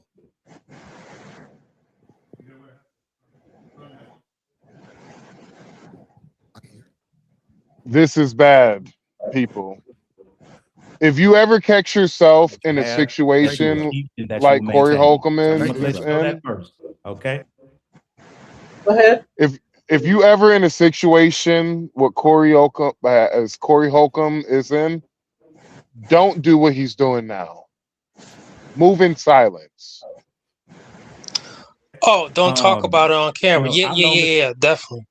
Don't do what he's doing right now. Yeah, well, Reverend Whoop-ass said I tell silence. you, me, niggas with money that do nigga stuff and lose their money, I don't give a damn about them niggas. Try being black for once in your life. This is, I say we should. I mean, he is just not just a lifesaver. He said, I'm a lifesaver. He's a lifesaver for me because he's such a great guy, client, and friend. And he called me. I mean, I literally was knocked out. He loved that money. He That's called why. me in disarray about these false allegations that have been made against him. And his team today sent my office the entire client file. And I'm not going to get into any type of attorney-client privilege or attorney work product. But what I do know is that he may have a possible case for defamation against TMZ and others because, you know, from what I've seen, what they're saying about him is absolutely false. They're not telling both sides of the story, and it's a false, reckless disregard for the truth. And, you know, when you're out here buying news and reporting news, because that's what TMZ does, they buy news, you know, some of this news is going to be fake. And what makes news fake is where you don't go and research both sides of the story. There are public records that are on file that my client, Mr. Corey Holcomb, has a restraining order against this young lady. That was not reported, and that's a public record, and TMZ could have just pulled that up. So it's clear that there's much more to this story, and we'll get into it, you know, and we'll discuss a possible case. But I mean, this is clear defamation. It's false. It's a reckless disregard for the truth, and people need to be held accountable for it because Corey, you know, like he just said, you know, he had to almost cancel a show. You know, how many more shows will be canceled? Will he be labeled a woman? There's a video. Do we know what this young lady did to him? We're not condoning anybody hitting a woman. A man shouldn't be hit either. Nobody should be attacked. But one thing that everybody should receive is fair and impartial news reporting. And that's all that we ask for versus spewing all lies, this because of Anton Daniel and Corey Holcomb. So why do you think Titan in news would report when Corey like they did against me? I feel like I know. You're right. You're right, like DJ Genesis, what you just said. Law and knowing this is crazy. All because Anton. What the hell is going on? Like because Anton Daniels came up because this video is like a year old. She said what she had to say. It then got swept underneath the rug. Anton Daniels get into it with Corey. Did she say, "Yeah, me too"? It's like the Me Too movement all over again. Like what is the so what happened is when I remember watching the live the day after Corey Holcomb did that with his daughter and his wife and everything, right? And so Antoine Daniels, he one of the last things he said, he was just like, you know what, Corey? You know what? You win. You got it. You win. Whenever he said that, I had a bad feeling about that because ain't no man just going to bow down and like it's basically it's basically like whenever he went he was just like I thought family was off like for me I don't bring women and kids in a man's situation, right? And so Antoine Daniels, and I'm just this is me just guessing, I'm not. But Antoine Daniels in his mind is just like, I thought women and children was off limits. But if that's what you want to do, okay, I'm about to fuck your world up then. And so This is crazy. Antoine Daniels, he has the money to, you know what? I could bring up old shit. Because there ain't no rules now. Once he brought his daughter. TMZ in his pocket. To where now TMZ is attacking Corey Holcomb? Like, Nope. It's called It's called Antoine Daniels and Corey Holcomb. That one video went mega viral to the fact that they were talking about it in white spaces. And so it went like showed that video. We broke it down like the humiliation ritual that we actually broke it down even down into a metaphysical shit. And we were like, this is a humiliation ritual. Well, I ain't getting into all of that right there. What I'm saying is that is Definitely. what I'm saying is that TMZ already have had a hard on for Corey Holcomb because the last time what happened between Arian Spears and what happened between Arian Spears and Corey Holcomb. Oh, sorry, yeah, Zoe Williams, and he didn't like TMZ did not like the fact how Corey Holcomb handled that interview because of the fact got off that scot-free almost. well, it was basically because of the fact that Arian Spears sued your dumbass, sued your ass about it, and you took it as like a fucking joke. And TMZ did what TMZ wasn't doing. They wasn't doing themselves a favor by talking about this because don't get like let's be honest. Arian Spears, he's not really a hot comedian like that. Corey Holcomb, he's not a hot comedian like that. No offense, but when was this Corey Holcomb's last special? Last time I remember a special was Shaq All-Star Weekend, and nigga, that was over a decade ago. They getting that cash money though, from them comedy clubs all the time. You said what? They getting that cash money from those comedy clubs all the time. Oh, yeah, for comedy. No offense, not like Corey Holcomb he ain't making money like that. Maybe not like Aries, but Aries ain't making money like that. Aries is not hot no more. At comedy clubs, there's a total. There's a big total. Come on now, that's a total big not hotness. Do the math. Corey Holcomb makes 20,000 per show. Look, there we go. He makes how much? For 1 hour, 20,000 an hour. Right. So Okay, I want to be clear. 20,000 an hour per show. Hold on. Can we all and merch? That's not including merch. Okay, can we do the math? This whole show on YouTube, he says ain't no money. I can guarantee you, he's at least making at least. There's money there. Yeah. Okay, can we do the math? Can we? Sure. On average, your comedy clubs that they got here and there, like the one in Atlanta, they have how many seats?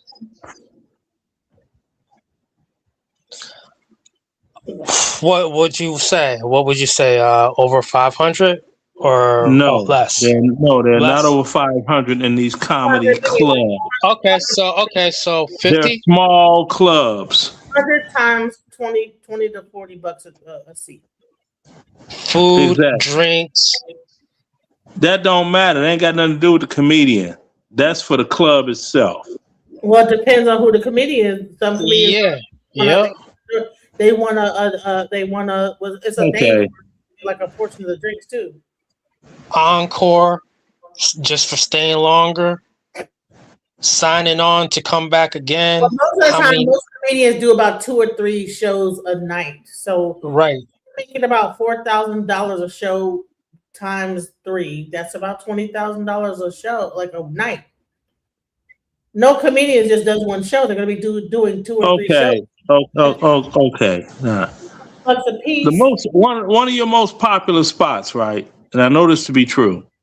One of your most popular spots that you have is the Laugh Factory. Correct. I've never been there, but I heard of it. They have 300 seats. So now at $100 a person, that's some nice money, isn't it? They're not paying 100. They're probably paying like about maybe $30 a person. No, they're definitely paying more than 30. Hell yeah. So It's like this: is Corey Holcomb? How Is much he the are the opener? tickets Is he to the get closer? into the Laugh 69. Factory? Is it, I'm to saying get like into 80 not to being get nice. for $80 a Corey seat.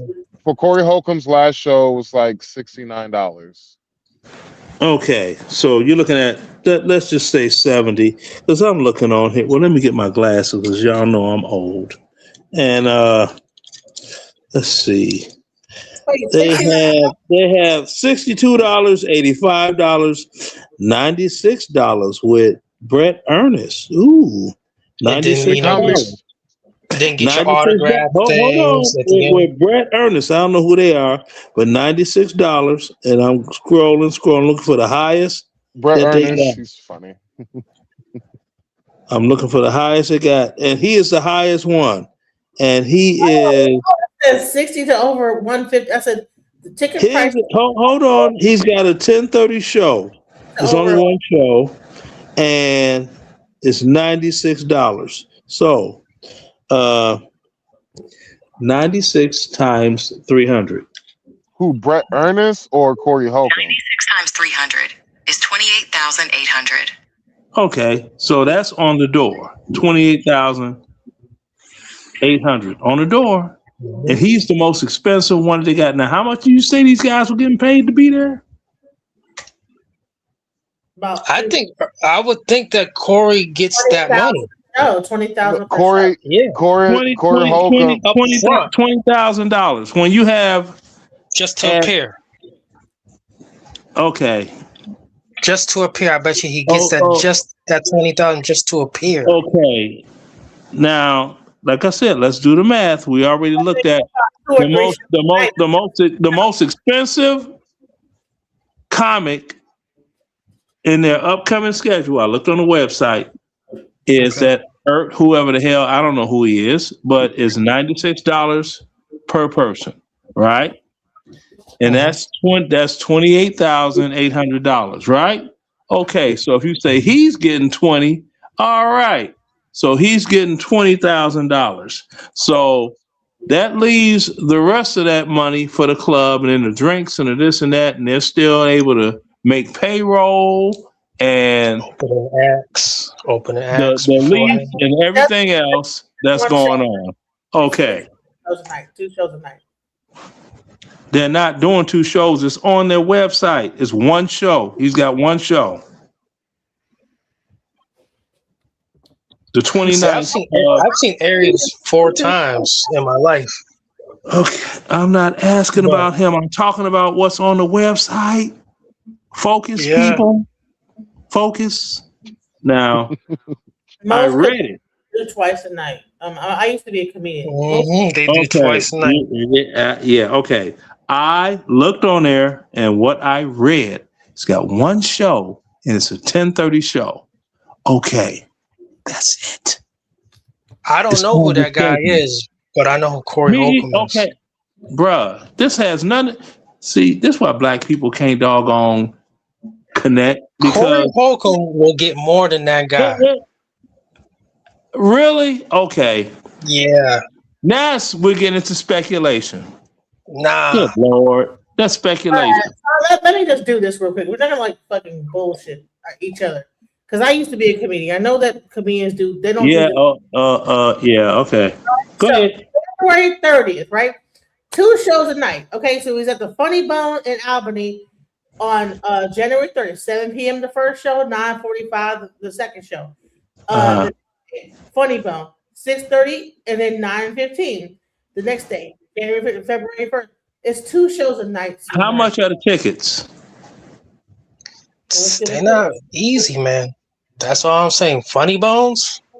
That's what I was saying about where he probably went. Okay, how much are the tickets, and how many seats are in Funny Bone? $69. I'm gonna say $80 being generous. Bruh, she's looking it up right now. Stop saying she's looking. 66 each. 66 for the lower. $66. Okay, now for the lower. 76.83. God damn, they're going. I'm trying to tell y'all. He not now, excuse me. Man, How many seats does that place have? But look at the lineup, though. You Oh my got God! I D-Ray asked a Davis. simple question. Oh I can't yeah, get I a seen simple him answer. too, man. D-Ray funny as fuck, man. Oh Right. my Okay. lord. Wonderful.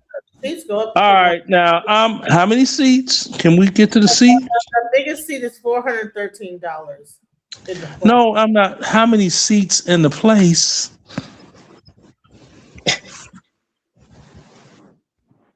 I don't even know. I mean, how many seats? How many seats are in Now, what venue are you looking at? Texas Trust? Texas Trust. Texas Trust Theater. I might need to find. I want to go to that.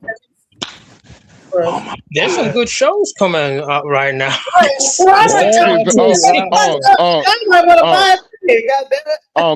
yeah, that's why I'm just saying. That's what. Yeah, it's the beginning of the year. Hell yeah. 300 to 663 people. Right. 6,300 people. 6,300 Okay. Thank you. That's all I ask. Now, if you're talking a place like that, you pack it out. That is some serious money. You could get that type of doggone payday, but you are not going to get that type of payday from a place that seats 300. You know they go to Abu Dhabi and Dubai now, right? They get that Saudi money. Bruh, let's not move the goalposts. I'm talking. Just telling you, man, they make crazy money, these comedians. Okay, that's like house music DJs make crazy money and they don't. Not the black ones. He's well established. No, You're not getting that. Let's I just looked it up. How much does Corey Holcomb make? It says on average about 10,000 to 20,000 per gig. So if you go at the high number of 20,000 per gig and twice a night, that's $40,000. But he's talking about he's talking about the big shows. Like what you just showed, those are the big shows. But the problem is Corey Holcomb going to be? Is he the headliner or is he one of the openers? It don't matter. He gonna make 10 to 20,000 a night. No, it does matter. It does matter because if he's the closer, if he was the 10 to 20, so that means 10,000 if he's like at the Improv, 20,000 if he's doing a stadium. That's what it boils down. No, more like it would be more like 149 if he's a closer at a venue like that. Because you showed the April is basically the April Fool's comedy show. Yeah. On April 4th or something April 4th basically. So that is a that is a decent sized venue. A big venue would be like Madison Square Garden. You're making millions doing Madison Square Garden.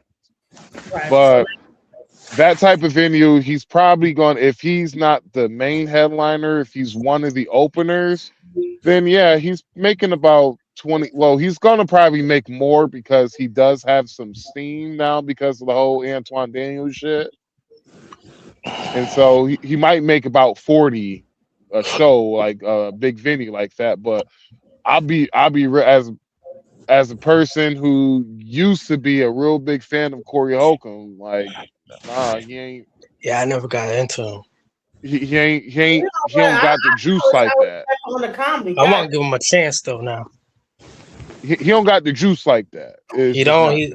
Is he funny stand up, bro? Is he like he halfway decent? He does it. He for his, like I said, the last show that I seen Corey Holcomb, it was that Shaq All Star special that was worth the damn. And outside of that, he kind of has had the same act over and over again for the last 10 years.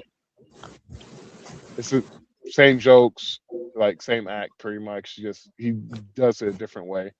And even with that one, I don't even know how they paid. They paid Paul Mooney because Paul Mooney wasn't really Paul Mooney. If you look at that show, that All Star Comedy Jam or Mooney MC. Yeah. Look at Paul Mooney. Paul Mooney wasn't really. He wasn't prime Paul Mooney at the time. He was not at all. It's just like, okay, well, I'm here. They put my name on here. They didn't pay me what I want. I had to sit here and tell you some type of jokes. And I'm going to do the least amount of work necessary. I don't care if you laugh or not. And I'm going to get my check and leave. White people love Wayne Brady. He became an asshole at that time. His asshole state. And that's pretty much that, because there's like Paul Mooney, because Paul Mooney is Paul Mooney is just Paul Mooney. You don't even follow it now. Just say Paul Mooney. And when I saw that, I was like, then Monique tried to go into Hunter, a booger bear. What was he talking about? A booger bear? It's like, baby, you don't want to get into a doggone Jonesing competition, not with Paul Mooney. He will hurt your family's soul. I do not like how they treat. Someone like Paul Mooney, these people, they fucking with the fans. Like, if fans aren't laughing, did he see a couple? How y'all two meet? How y'all know each other? Yeah, I'm looking at all this stuff internet-wise and this and that and everything that's going on. Hopefully this pushes a whole lot of situations into everyone just have to get regular jobs if they want to doggone survive in this great country of ours. Well, I agree with you on something right now. If you making that type of money, how you get in trouble like that? Come on. Easy. What you say, DJ? It don't matter how much money you give a nigga gonna be a nigga regardless. Here we go. With the evidence that we've presented to you, have you ever seen anything like this before?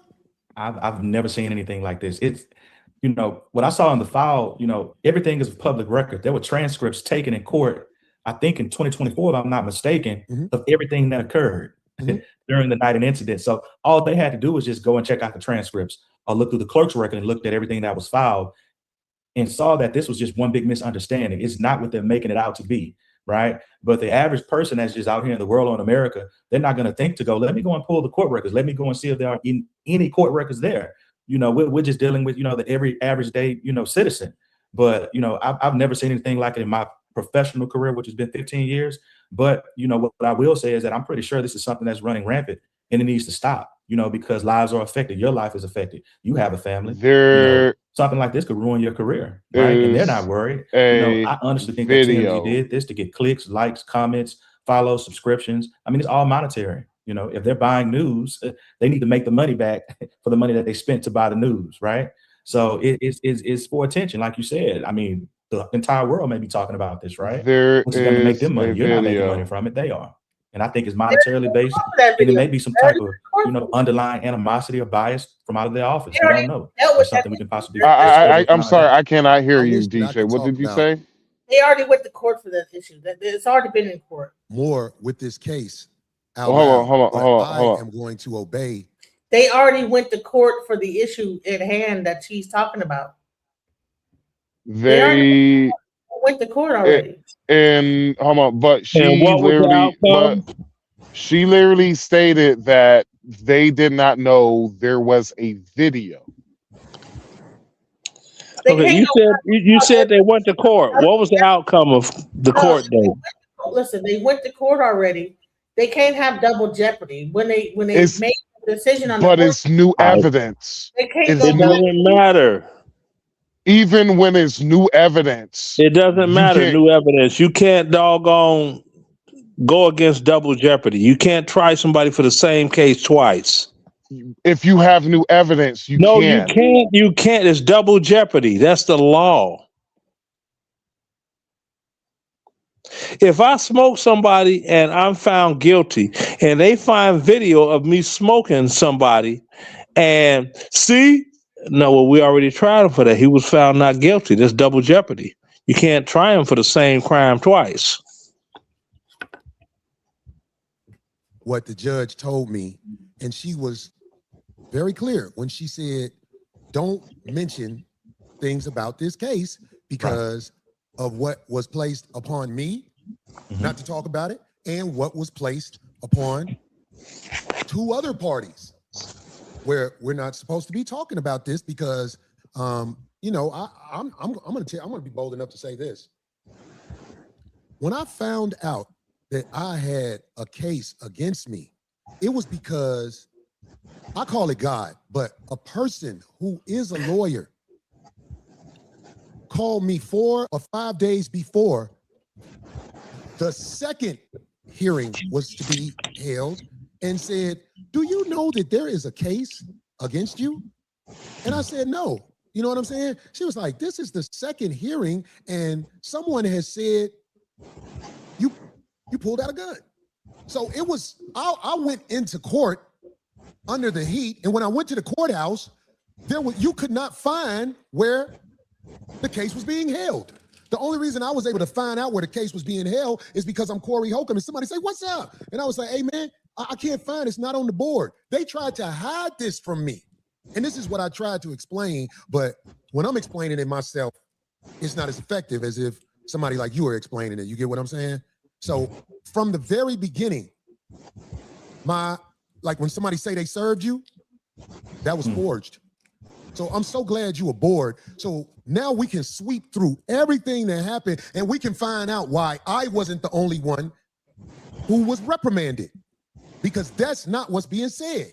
The narrative that's being said is that like the guy who walked up to me at the airport. "So she said you had a gun." And I'm like, I see what they're trying to do, because from what I understand, you know, that might be a way to get things brought back up in another way. So I don't know, Derek. Do you know any, like, can you give me any information on what I may be up against? Because I believe this woman named Sean Holly, which I'm going to talk about during this show, I believe she is behind it all. I do, because she was brought out in the courtroom because somebody made a mistake and pretended like Sean Holly was their lawyer. And the judge called her. And when you hear this phone call, Miss Sean Holly is going to have a lot of explaining to do, because I have proof of things she's done since she talked to the judge. And Sean Holly lied to the judge. I can prove it. If I couldn't prove it, I would be in hot water right now, right? You would. I would be in hot water. I can prove this crooked attorney lied to the judge. Real talk.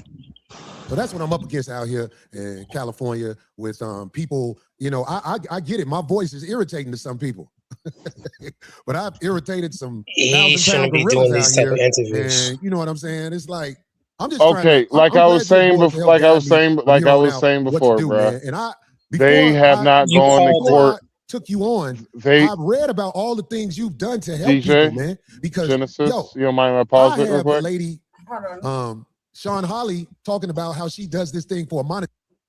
Yeah, like I was saying, they ain't go to court for us yet. They already been through court. But there's proof. It shows only a restraining order was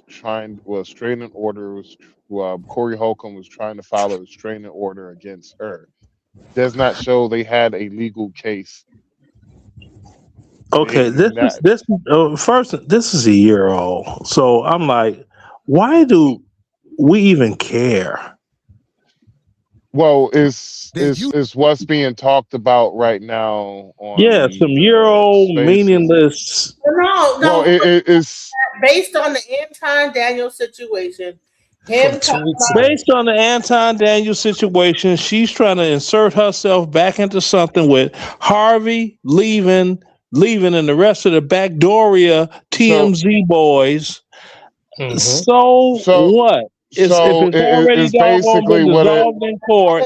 It's showing improprieties against her with it. You know what? Fuck it. Can the man in the high castle point one thing out real quick? How I found you. Go ahead. We all know what Harvey used to do before TMZ, right? Exactly. What did he used to do? I don't know. He used to hang outside that he was a lawyer too. Divorce court and take people's opinions outside and this and that. He grifted until he actually caught on with the TMZ thing. You remember how he kind of brought that Puffy thing into where it was too. Before he even like went into trial, he was already canvassing like who would be the witnesses and all that stuff. And they pay people handsomely. That's just like when Charlie Mhm. Kirk got popped. They paid whoever the people that had actual video footage of everything. They went straight to TMZ with it after the fact. This is him because they knew they would get paid instead of turning it into the regular media. And I'm not mad at them about that because if I had some doggone damning video on something, I would be hitting TMZ up. You want the exclusive, you got to pay for that. So He need to only call thing like that has 100 to get on top of happened this one. was only thing that has happened so far with this whole Corey Holcomb and the lady has been a battery report has been filed. And basically seemed like that got pushed in the back burner. Nothing happened with that. And Corey Holcomb, he did a temporary restraining order against the lady. Now, the reason why I kept saying this new video is evidence. It's new evidence. They haven't even gone to court. Nothing. There has been nothing yet. They haven't gone to see the judge about this. All right. If it was battery simple, it's not going to go anywhere. Well, it kind of looks like the police didn't do their due diligence. That's what it seems like because of this video. If it's battery simple, it's not going anywhere anyway. This is what Michael Jackson was talking about on his song "Privacy." It basically seems I don't know about I Michael said, Jackson, but I know about battery simple. Well, it basically looked like the police didn't do their due diligence when it comes to when it comes to her grievances. So that's a wholly different thing. And it doesn't matter. But when it comes to Corey Holcomb's situation now, the man can be sued. Yeah, anybody could be sued. That don't mean you're gonna win. Didn't Cardi B sue Tasha K? Did Tasha K ever pay Cardi B? No. Well, Tasha K did move to another country. So. He's losing. Yeah, I ain't got nothing to do with moving the goalposts. I said, did Tasha K pay Cardi B? She did not. So just because you sue somebody, because she moved to another country. Hear me out. It's very simple. Just because you sue somebody and you win a lawsuit, that don't mean that they got to pay you. It's because she moved to another country. Right. And did she pay Cardi B? Oh my! I'm going to say the same thing because she moved to another country. OG. Yeah. Did she pay Cardi B? That's the question. No, she did not. No. So she moved to another country so she wouldn't have to. Yeah. Duh. Yeah. And do you think Corey Holcomb does not have the money to do that? Oh yeah, this ain't got nothing to do with Corey Holcomb. I'm talking about Tasha K and Cardi B. But there's people. No, I'm not a goalpost mover. Sorry, I'm just not a goalpost mover. If it happened to happen, I mean this. I don't know what you're talking about moving the goalposts. In this world that's what you just did. That is not moving the goalposts. That's the same because she moved to another country. The video with old girl was sped up. Right. You know what I'm saying? That's goalpost moving. I said she no, did that's not moving. You got all these. Yeah, you absolutely right. It's and the reason why she didn't. Well, why she didn't pay her? Okay, fine. Well, I'm saying the reason why she didn't get paid. Yeah, she didn't get paid, and the reason why is because so she moved conversation to over with. It's over with. Yeah, she didn't get paid, bro. You win. All right. But at the end of the day, she didn't get paid. She didn't get paid. So what does that mean with Corey Holcomb's situation? Because right now, what that means with Corey Holcomb's situation is civil lawsuit. This is a criminal lawsuit of a person punching somebody in the face, bro. This is not civil. This is criminal. Criminal lawsuit. That could also turn into civil because she has video. Criminal lawsuit. Okay. And I would just ask yourself, man, this ain't Tom and Jerry, man. This is real life, man. So, hey, do you have the video where? Well, no, hold on. Before we play that, I get that. So me as not a man, that video. I ain't talking about the video where I had enough. Black men. Black men. Black men. Black men. I'm talking about DJ. I'm sorry. Just one last time. Was on the internet. One last time. Black men, let this be a lesson you can learn from. The shit what Corey Holcomb is doing, don't do this shit. This is his what he's doing right now. This is him letting his ego and his pride take over. This is it's nigga this shit. Is, yeah, as you absolutely right. I couldn't even think of it. I couldn't even think. That's what it is. It's nigga shit. Don't do nigga shit.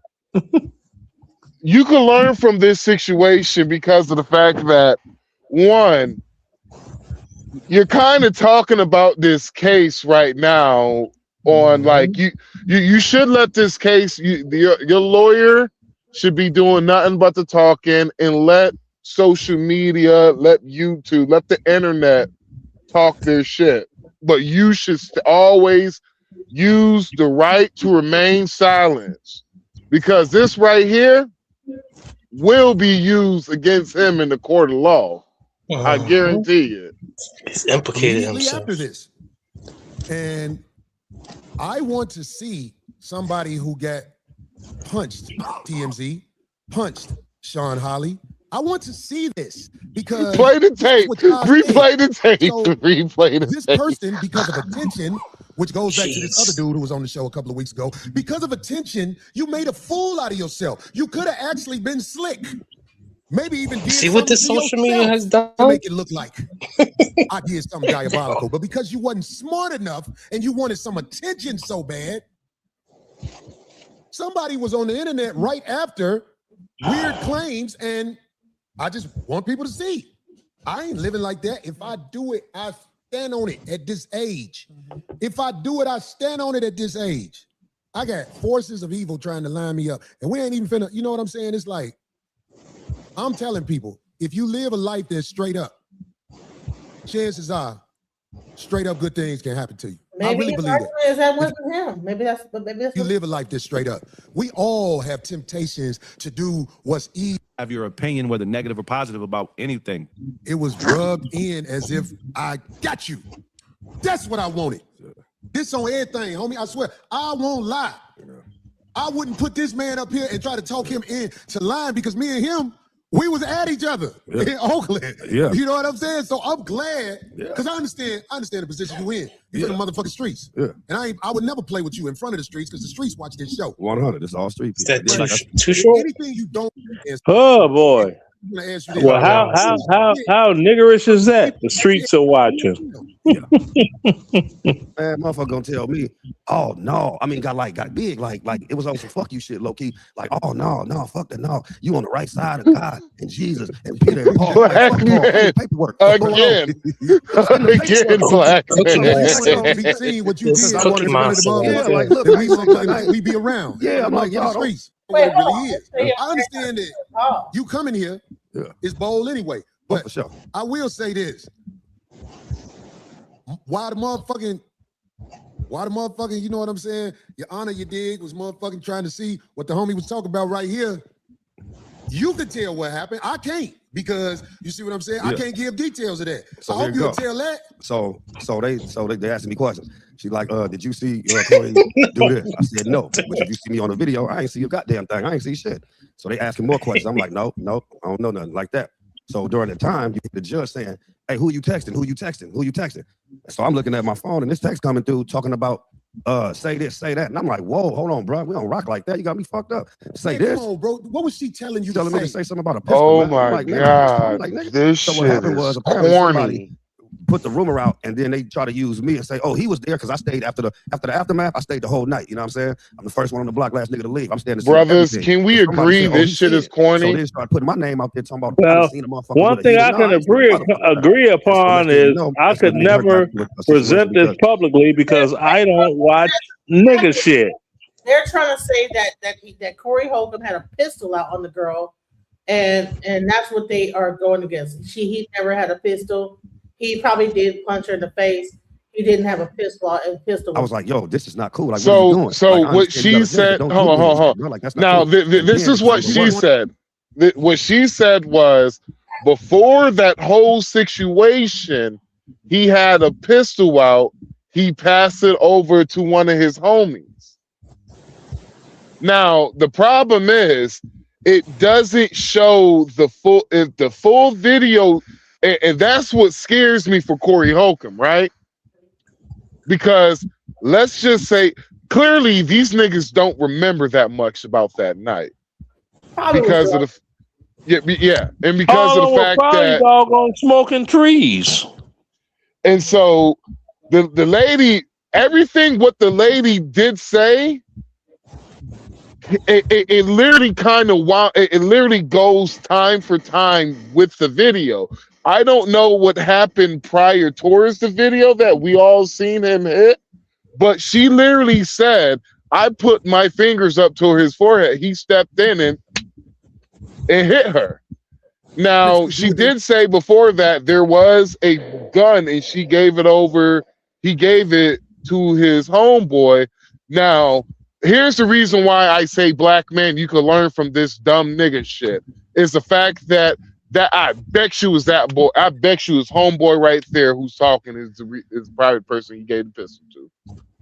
Wanted you to do it. When you didn't do it, they fell out with you. When I didn't do it, motherfucker got mad. And then, so that's what next thing I know, me trying to be there, being loyal to some people can put you in a fucked up position, right? Have you in a fucked up, I was loyal to the sister, you feel me? I knew it, but then it came to when this show came and they was like, yeah, you know what I'm saying? And he was right, you know, we chopped it. And he's like, yeah, man, testified on me. So my homies is hitting me up like, hey, bro, this you? I'm like, Tommy T, 15 years. Yeah, nigga, that's me, right? So next thing you know, I hit her up. I'm like, hey, let me get that docket, that court number, you feel me? So I could, you know, get the paperwork. Cause that's how we move around here. Man, motherfucker gonna tell me, oh no, I mean, got big, like it was on some fuck you shit, low key. Like, oh no, fuck that, no. You on the right side of God and Jesus and Peter and Paul. I'm like, fuck Paul, I need paperwork. What's going on? It's in the paperwork. Because you wanted it to be seen what you did I wanted in to front of the motherfuckers. Yeah, like, look, we be around. Yeah, I'm like, in the streets. So I'm up in the bag, then I'm getting dragged down here. And so that's when I blocked on everything. I'm like, I can't fuck with you. I had your back. And then it even got worse because everybody see the video, they see the boy, boom, he, you know, trying to protect this girl. It got worse because he don't even fuck with it. Feel me? He got a restraining order on her, the whole nigga. They thought if she tried to get one on him, wait, make sure, because I can talk about that. I just can't talk about my case. Yeah, no, he got I can talk about what has happened to you know what I'm saying? Look, brother, man. If you see what I'm trying to do, I ain't trying to make you set it all out. Okay. But man. I'm trying to see how far we could go with it where it's still 100. Because you ain't doing nothing but telling the truth. Yeah. And I ain't gonna lie. I was still mad at you when I saw you in the town. Yeah. But I will say this. You didn't go for them people's script. No. We was in court. I was upset that I saw you up there, G. Yeah, I ain't gonna lie. But yo, you didn't, man, look, what you just said right here changes everything because TMZ tried to act like they got an angel who's been victimized, but that ain't what happened. Man, like I said, if me and bro got your back and you turn on me and him and he done threw punches. But who you talking about? Her boyfriend. Her boyfriend, he throwing punches. What's he do now? Tried to call the police on him and shit, and then that didn't work. When the police came, they was talking to him. And so next thing you know, came out there screaming and shit. And they like, what happened to you right here? It was like, did she do it? He like, yeah, they took her to jail. She get out. She got a restraining order, try to get one. So he got a restraining order on her. They ain't even cool no more. How motherfucker rock for you when you turn on niggas, man? How nigga rock for you turn on niggas? Sometimes it ain't that certain people don't get protected. It's just that they're not protectable because they're not paying attention. They're not listening. You feel me? Put me in a That's the real shit you said right there. Some people are not protectable. Some people are unhinged. And they will show you time and time they unhinged. But hey, Sean Holly, in order to make a nigga look like a woman beater, you grab motherfucker on the meth side of the game and coming at me with it. You grab motherfucker on the meth side of the game and coming at me with it, Sean Holly, you funky ass. Boy, let me tell you something. I ain't through with you this episode. I know how many black men you brought down. And you already brought my name down. I don't know what else you got up your sleeve. You got somebody on the meth side of the game. What does that mean?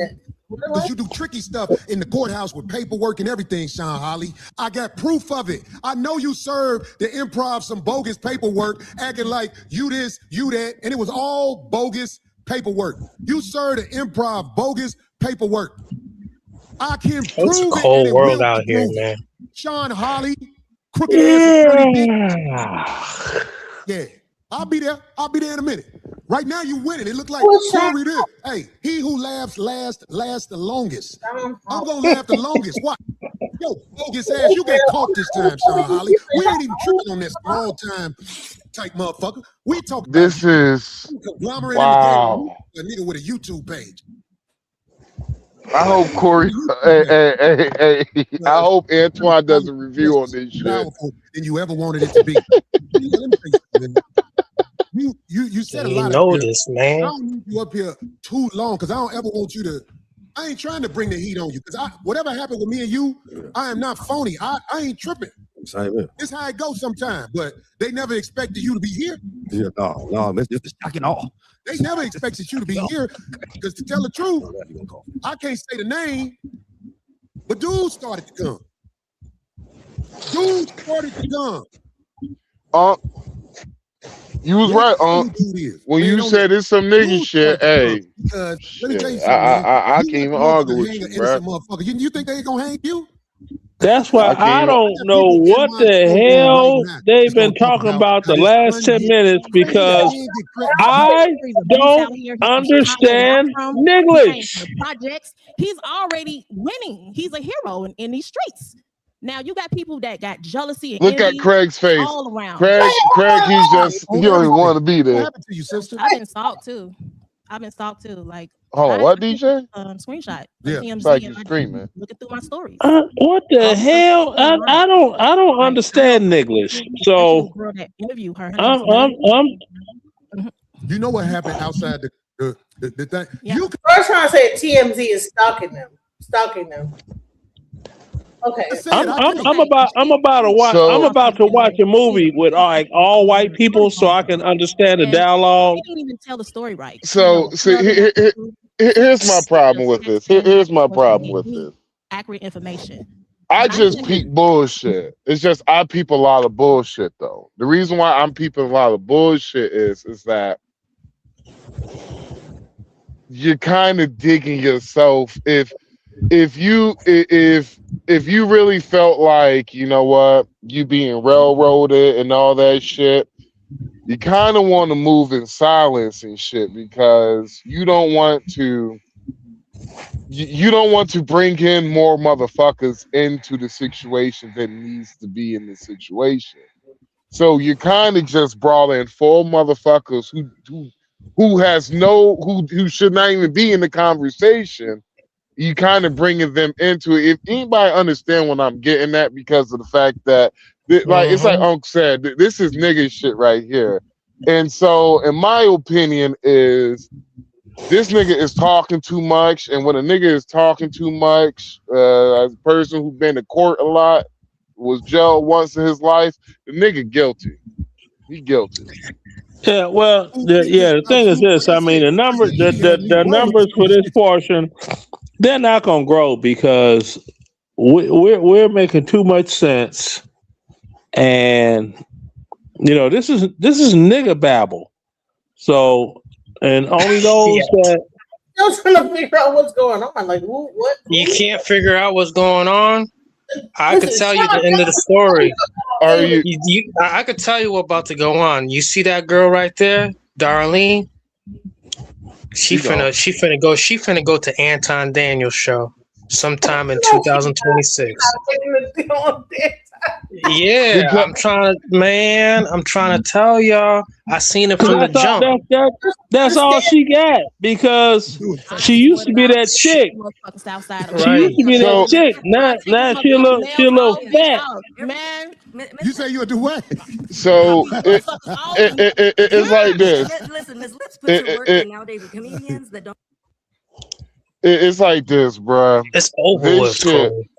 Like this nigga Corey literally dug himself in a ditch, and I don't feel bad if he won't be able to climb out that. You know what? Y'all ain't really heard what's going on because y'all talking over it. Because everything. We don't understand English. Say this, like everybody's saying that Anton Daniels is looking crazy. So I don't know exactly what he's talking about. Who all these people are that he's mentioning? I'm like, okay, what and who and somebody. Joe Schmo. You know what Joe? I know what Joe Schmo. I'm like, what? Who is Joe Schmo? So basically, what happened is so you remember the guy that first started talking, right? Yeah. That was if I remember correctly, that's the guy she was talking about that Corey Holcomb passed the gun off to. The one who was speaking with the bald head. And so that's the reason why I said there's a reason why that whole video is not being shown, just that part, because everything she said happened exactly the way she explained it before the video even came out. And so Corey Holcomb, basically the guy she was saying that he passed the gun off to, I'm thinking it was Craig, but it's actually Homeboy who just talked. That's the one who he passed the gun off to for allegedly what she said. So, like I said, it's nigga shit. It's basically. I would have never thought about that until he's basically started talking about like this shit right here. I would have never put two and two together. Yeah, why do you think of so many niggas in jail? And the fact she talking about she was right here. Oh, that really made me mad. Do you believe any of that shit? Like, you can't replace all that shit. The first lady of 5150. Excuse me. That's so cute. Anyway, but no, and now people are trying. But let's talk about that for a second. No, go ahead. I'm sorry. Go ahead. Some stuff can trickle off on certain people, even though I was never there. I don't know. Yes, people are like, oh, but you're still a woman and you're on the show. Yes. Listen, do I condone how he reacted in that moment? Absolutely not. Is this man crazy at times? Sometimes to me, asshole. Sometimes he can be an asshole. I've known this man for 16 years, and I do not condone what happened in that decision at that moment for him. However, anything for that paper, darling. I don't know if anything for that paper. For 16 years. Yeah, especially since she's fat now and nobody knows who she used to be. He says it's crazy. Is his comedy right? Is a certain taste, yes, but people, why are you around him? I'm not gonna go by a. Hell, look at how she started out. That picture on the Power album. Duh. Yep. That tell you what she's about right there. Smutzilla. Show that picture. I haven't seen it before. So I say on the cover of the album, Ice-T's first album. She's on going to bring up the Corey Holcomb because he is looking up. I sent you the clip today. We don't gotta go into all deep elaboration, but from a legal blackhead whitehead thing we were talking about before. You told me not to get into it because of YouTube. Who are these? Who are they? So this is legal. This is your legal expertise. I can't even see who it is. Right now. So let me just do a little bit of explaining. I'm not giving anybody any legal advice. No, I think the guy in the black hat won. We're not talking about what happened. You got Dana's fat ass up here. We did another video. So we get some fun size females commenting instead of fat girls. It doesn't make any difference. Some loud ass New York chick. Oh my God. I'm trying to like play this video. Y'all just want to talk. Let me just let y'all talk. Goddamn. Okay, thank you. I'm like, you got Dana, doggone. Her ass needs to be in Planet Fitness somewhere, getting the bacon off her back. And you got Darlene, whatever her name is, on Corey Holcomb. She's ovulating powdered eggs. Played out. It's like it's just niggish. I just this is stuff like this. I'm glad that I don't have to look at niggerific stuff like this to make me feel good about myself. I just wake up feeling good anyway, because they're horrible people. It doesn't matter how much money they got; they're still niggas. You can't de-niggerize somebody with money. They're gonna be what they be, and then they're gonna crash and burn. Mystical was getting it in. Where you at right now? Locked up, they won't let him out. A nigga. Yeah. And how many chances, how many opportunities can you count for Mystical?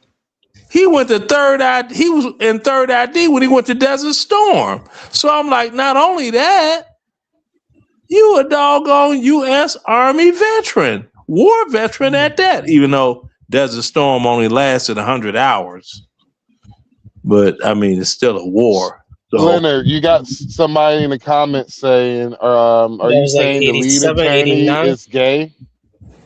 oh, he's extra gay. He ain't just gay.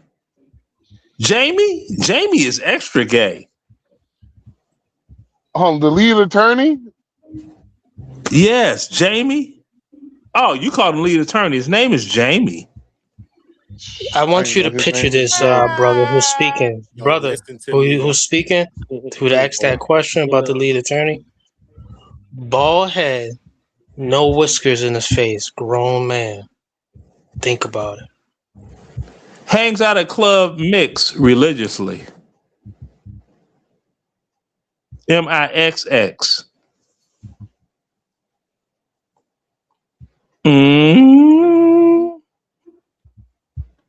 No comment. In Atlanta. Hot pockets. So yeah. He can say what he want. Cause his math ain't mathing. Talking about he's been a divorce attorney for X amount of years and this and that. It's like, dude, your math ain't mathing. You passed the bar exam in 2003. How you been a doggone attorney for 20 years in 2017 when you didn't pass the bar exam until 2003, and the highest position you ever achieved was an associate attorney, which is one step above a paralegal. He wasn't even an just attorney like Dr. Richie. He wasn't even an attorney that talked in court. He was the gopher. Go get that paperwork for me. I'm gonna just say this for the record.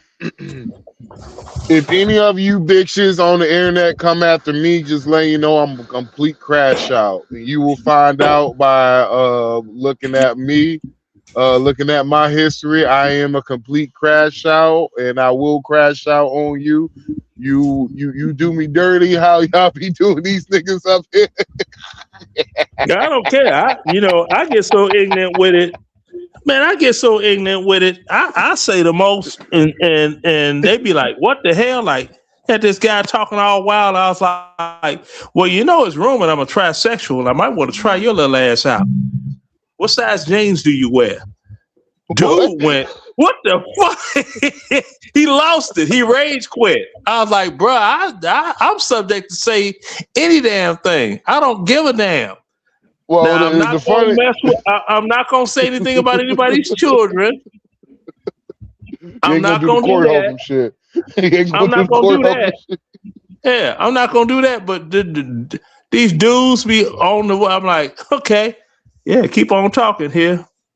These celebrities, they trying to push this NDA stuff, the non-disclosure agreements on people. Try to let her read. I've been straight all my life. Max Power's been straight all his life. But you bitches try to dox me and come after me, just let you know I'm a crash out. I don't care about living too, nigga. So yeah, we do these. I mean, I tell them they can whatever they want to do. Me, I'm like, okay, come on, I tell them, show up at my front door if you want to. Yeah, just make sure my grandma leave this earth out here. No, I ain't worried about that. I'm like, show up at my front door if you want to. You gonna get more than you bargained for.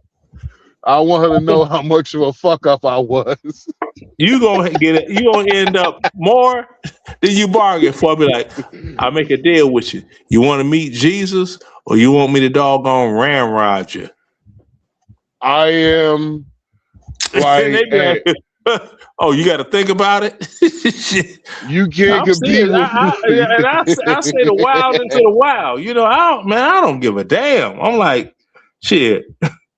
You can't compete with my fuck ups. When I fuck up, I fuck up. I fuck up big.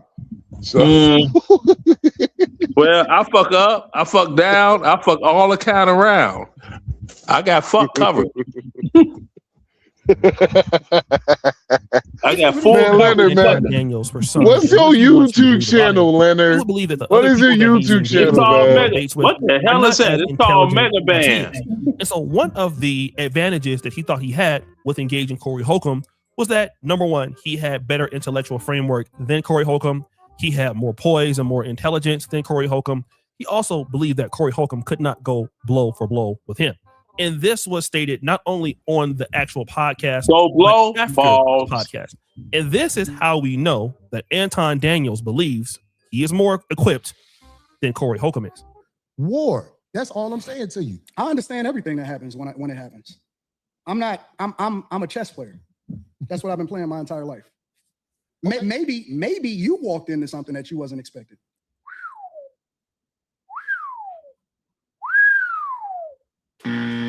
Now, I wish you could examine this look that Corey Holcomb is giving him right now. It's not a look of anger. It's not a look of disgust. Almost like Corey Holcomb is in shock. It's like he can't believe that Anton Daniels believes that he's playing chess or that he can't keep up. But this is something that Anton Daniels would repeat. Maybe you did. Maybe you made the wrong move. I'm a chess player. Maybe you played right into the plan. I'm here, and it didn't go the way that you thought it was gonna go. I'm telling you to your face. Fast forward. Now, after the entire dust up, we get some more breaking news. A few days later, we would get a clip of Corey Holcomb walking up on Christina Payne. I don't know if you want to call it pushing her in the face or pushing her head back or punching her. Whatever you want to call it is what you can call it. But Anton Daniels was then asked about it on the live stream. And then he would say this. Kings, Damon Dennis says, AD, what's your take on Corey Holcomb getting arrested for punching that woman in the face, caught on camera, Corey crashing out? I haven't seen it. I have to see it. I don't have an opinion on it. I haven't seen it. Honestly, God, I haven't watched it yet. I don't know anything about it. Everybody keeps sending it to me. Everybody keeps emailing me to me. So he would say he hasn't seen it. He doesn't have an opinion on it. And once he gets an opportunity, he will go ahead and comment on it. And eventually, Anton Daniels would do so. If you guys are on Twitter, Anton Daniels is doing a whole bunch of tweeting and deleting. I don't know why he's doing that, but he is doing it. And so he did actually review the footage. He says, nobody hates black women more than a black man who puts his hand on one while his friends watch. Woo! To think there are monsters who actually cheered him on while he attacked my family and underage daughter is sickening. Active fathers, protect your children from the Corey Holcombs of the world. Woo! Now, again, this is different. Obviously seems like his temperament has changed from this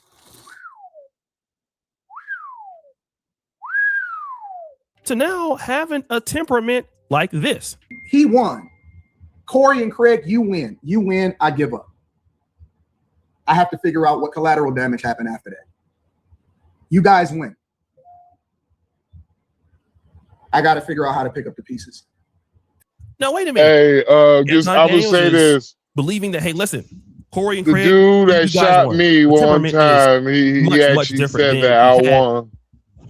Yeah, I won a bullet, you know, flesh wound, but I did win a bullet. I can't hear you when the video is playing. You start talking, we can't hear you. So now, my bad. You just start talking. Y'all niggas get to talking, and I just want to say, like, excuse me. The video was still playing. God damn, the video was not done. You over talk the video, and then it's like double talk. No one can hear what you're saying. Go ahead and say what you got to say. Your story, what you want to do. Go ahead. Well, for once, ma'am, I am no one's nigga. I am a dark beige man. Whatever. I was fucking with you, DJ. My bad, DJ. My bad. I shut the hell up. I'm like trying to play the video. Well, I just want to tell you my life story. Like, bro, nigga, I'm just trying to show. Well, maybe it's we don't give a shit about videos. No, it ain't about what you give a shit about. I'm trying to show you. Listen, I'm looking at the numbers. Listen, I'm looking at the numbers. When y'all get to this talking about random shit, the shit goes down.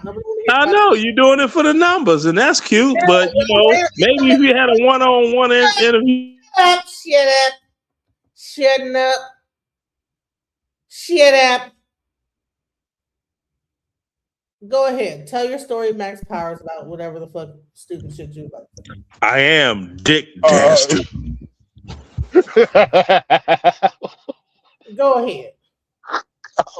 I don't got no story. I'm done. I'm sorry. All right. When he was going around on a world internet tour, talking about how he's going to beat up Corey Holcomb, pulling up on everybody's podcast and live stream for the whole last week. But then Corey Holcomb would respond to all of the criticisms from Anton Daniels, and he would do it in a real interesting way. It's gay. I'm gonna tell you right now to your face. Listen to what I'm trying to tell you, man. You want to talk about everybody else, wife, kids, and everybody, but when somebody say something about you, y'all got to go to therapy. Damn. But wait, there's more. Our chicks was looking dusty as right, and so I'm looking at these women, and the women's breath saying the kids is dirty and nasty. Kids is dirty and nasty. Hey, look here, boy. I'm gonna give you an out. You leave me alone, I'm gonna leave you alone. But if you don't, it's gonna be more monkey business. Now, the name of this video is called No Pressure at Anton Daniels. Corey Holcomb decided to go and get a gorilla mask, make fun of Anton. He found some clips, posted Anton Daniels talking negatively about, I believe in this particular situation, the Hebrew Israelites and their daughters and their kids. And what is very comical about this is that Corey Holcomb is having a really good time. And it seems like Corey Holcomb is playing chess, not Anton Daniels. He's right, You see, let's go back to that look that I wanted you to see of Corey Holcomb. You see, because Corey Holcomb may not be the man that uses, a lot of big words. He's not the guy that, may remember every politician's name. That's not Corey Holcomb, but we cannot mistake the way that he speaks or the way that he puts his points across or the multiple curse words and derogatory things on his podcast that are said almost all the time. That somehow, because he's like that, or because he may be somewhat of a bully on the podcast or certain people, that he is stupid. That is what Anton Daniels thought. The real reality is that Corey is very intelligent. He understood the play at hand. Now, I wouldn't have ran this play. There was a reason why Corey Holcomb did what he did. He even talked about it. He went after Mika to break down Anton Daniels' defense. He then went after the daughter to break down Anton Daniels' defense. He went after the wife to break down Anton Daniels' defense. Now, he doesn't have any problems with any of these people. But again, it's chess and not checkers. And it might not be the way that you want to play chess, but he played it that way. And the reality is that Corey Holcomb looks at this like it's just another joke. Now, it might not be a joke to you, but this is how he sees it. He doesn't take any of this stuff with Anton Daniels personal. He's not going to lose no sleep at night. It's almost an evil genius thing to do. And it's wrong to a certain degree because to go after somebody's wife and daughter and all of that. But hey, I know Chicago comedy guys. I was very close friends with a guy here on YouTube by the name of Sinful to P. And it was very similar. He would talk about you like a dog. And he would think nothing of it. It would not be personal. There was nothing that you could say to get him off of his shit.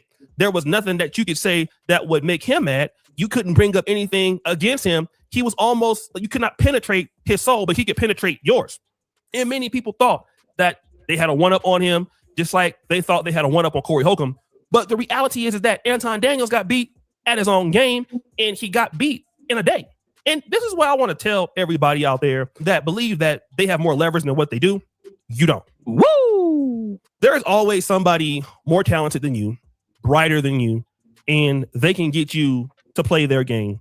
And sometimes it is not smart to play games with somebody else that have some advantages over you. Like, I don't know, going to war with a comedian who will get on his YouTube channel, create a YouTube short, go to a damn park and put a gorilla mask on and say, "Roo, roo, roo, roo, roo," and then tag you to say no pressure at Anton Daniels while you're on Twitter crying foul and leaving sad emoji faces in your statuses when just before you were saying that, well, you know what? You're playing chess and woo, woo, woo, and trying to basically deride your own commentary during the debate, when the reality was you probably were not ready for all of the fallout that typically you did go ahead on and cause more to it. And so this is the reality of all this. Now you're crying, and I do feel bad for what happened to the daughter. I mean, he did say that the daughter had to get pulled out of school, but it's not like people are looking to give you sympathy because simply you said that you play chess, when in the reality, you're not playing anything. You're just playing yourself. And people get beat like this all the time. We see it in sports. We see some team that believes that they're more superior. They're not. And again, when you're walking into somebody's backyard, literally beefs, roasting, being problematic, that's something that doesn't hurt you. Like, You can't. Like, let me just say this: for certain content creators or certain people here online, there is nothing that you can say to them about them that will hurt their feelings. Like literally, Corey Holcomb has dissed his own daughter from whatever grievance they have online. Ex-wife, his son. I mean, I've heard him, like, he has cooked his own family member. So, like, once you're dealing with a person like that, there's no reason for you to go and beef with them because that person cannot be dealt with. I mean, beefing with people on all fronts. I just didn't understand why the guy did it. But hey, I guess he thought he was playing chess. Again, and this is going to go back to my larger point. Anton Daniels is a good businessman as far as on content, how to make money online. Anton Daniels, in my honest opinion, that's where it probably stops. Now, he has probably a lot of money. He may understand real estate. But again, that's probably where it stops. Just because you make money, it doesn't make you an intellectual. It doesn't make you smart. It doesn't make you more intelligent than somebody else. It doesn't mean that you understand patterns. It doesn't mean you understand any of those things. And a lot of guys believe that because they're successful and other people are not as hardworking or motivated to make money, then they're stupid. Well, there are a lot of people who are not motivated to make money and don't care about making a lot of money, but they're brilliant. And you do not want to go to battle with them. You don't want to debate them because money is what you're concerned about. But money is not what everybody else is concerned about.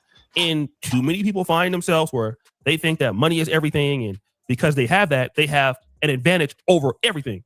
When you just have the advantage, probably here on YouTube and whatever else you're doing, you probably don't have an overall advantage or absolute advantage. And this is a key. This is exactly what happens when you lose the chess match that you started. So guys, what do you think? It's your boy O'Shea D. Jackson back at it again with another episode of The Celebrity Junk. I appreciate your follow that you do. Subscribe to the bell. We're out.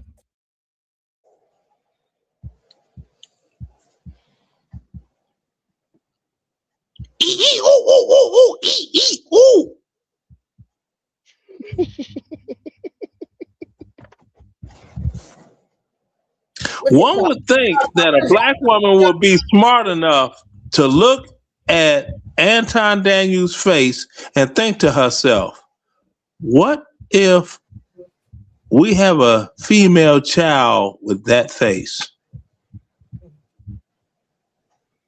You talking about Antoine or O'Shea? Both of them. O'Shea, if you look on his background videos, you'll find video. He was in Uganda trying to do this Ugandan hookup with American men and had this woman do like a 360 to show that bumper kit she was working with and all of that, trying to do like a passport bro hookup in Uganda, come to him and yeah. Right. Look it up. It's right on there. And I'm sitting here like, dude, he's the best thing about him is that he hasn't procreated because you have a little silver back gorilla looking little monkeys, if he procreated too. So yeah. I mean, I know somebody that she just didn't pay attention to what this dude looked like, and the daughter ended up looking just like him. And if Corey Holcomb was playing chess or checkers, my thing is in the middle of his life when they put the picture of Antoine's daughter, why get mad? Shit, wouldn't you be mad if your daughter looked like that? I don't know if you got a daughter, but if I had a daughter look like that, I'd be hiding her. I'm done with you, sir. I would change religion to Muslim, so she got to wear the full burqa. That face, Lord.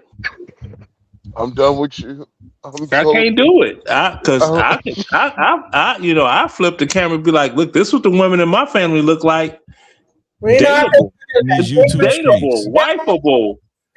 You're not going to get a consistent amount of people say, yeah, Freezy, yeah, he a liar, man. Freezy a liar, man. Freezy a liar, man. Yeah, man. Listen, man, we done caught Freezy in so many lies. You're never gonna get a consistent amount of people just say, man, Freezy be lying. That's never gonna be my MO. You're never going to say see that, that's my reputation. Nobody's never going to be able to say that's Freezy reputation that I'm a liar. Nobody can say that that's my reputation. Ain't nobody can say it. The only people that will try to make me out a liar is the people that I'm telling the truth about. Them the people right there. Yeah. Yo, another nigga. Yeah. Yeah, nigga babble. Yeah. But I ain't got no reputation as no liar on YouTube. But I know somebody that do. I know somebody that do got a reputation of being a liar. I know somebody that do got a reputation of being an elf ninja. Pause, bro. Why you got a picture of this nigga's shirt off, Freeze? I know somebody that do got a reputation. Angry, ain't this Angry Man's homie? Mm-hmm. Angry Man, gonna have to explain this, Angry Man. I know somebody who do got a reputation of lying about being called Fade Life.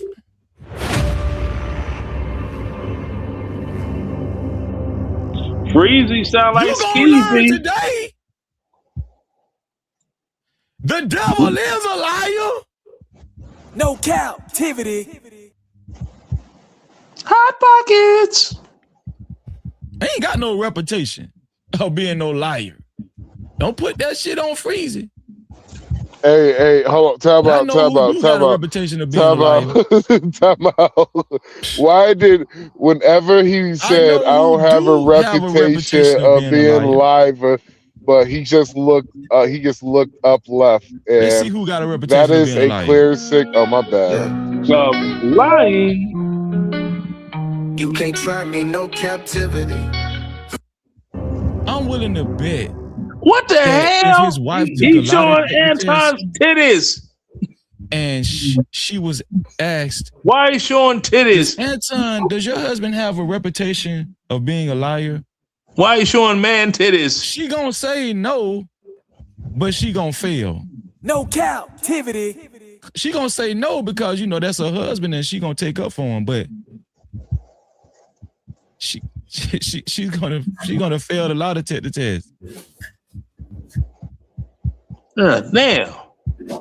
It's bad when your wife know you're a liar.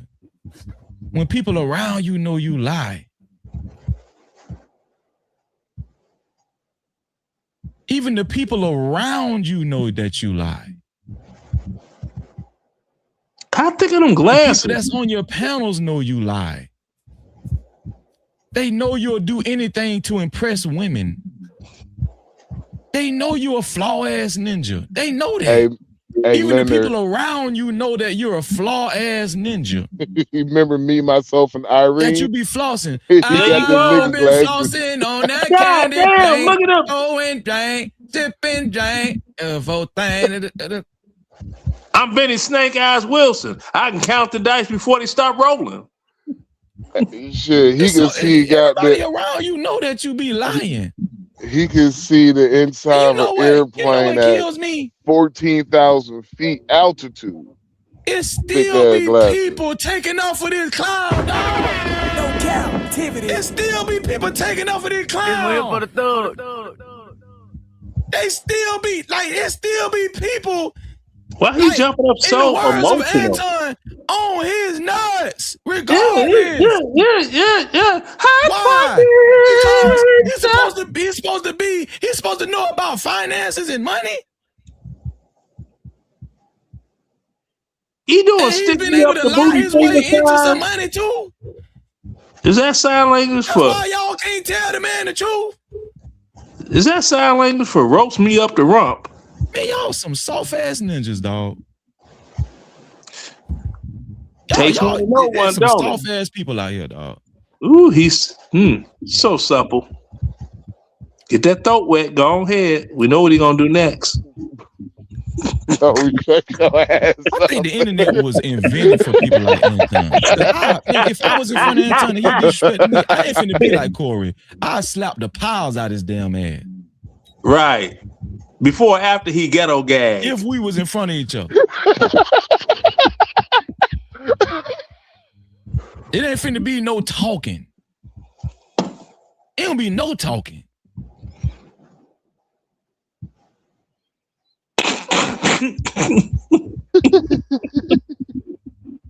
Had to moisten up his throat.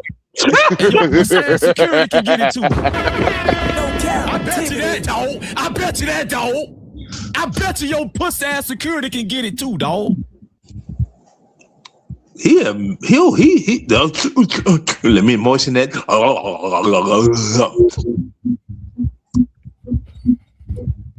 Gargalicious.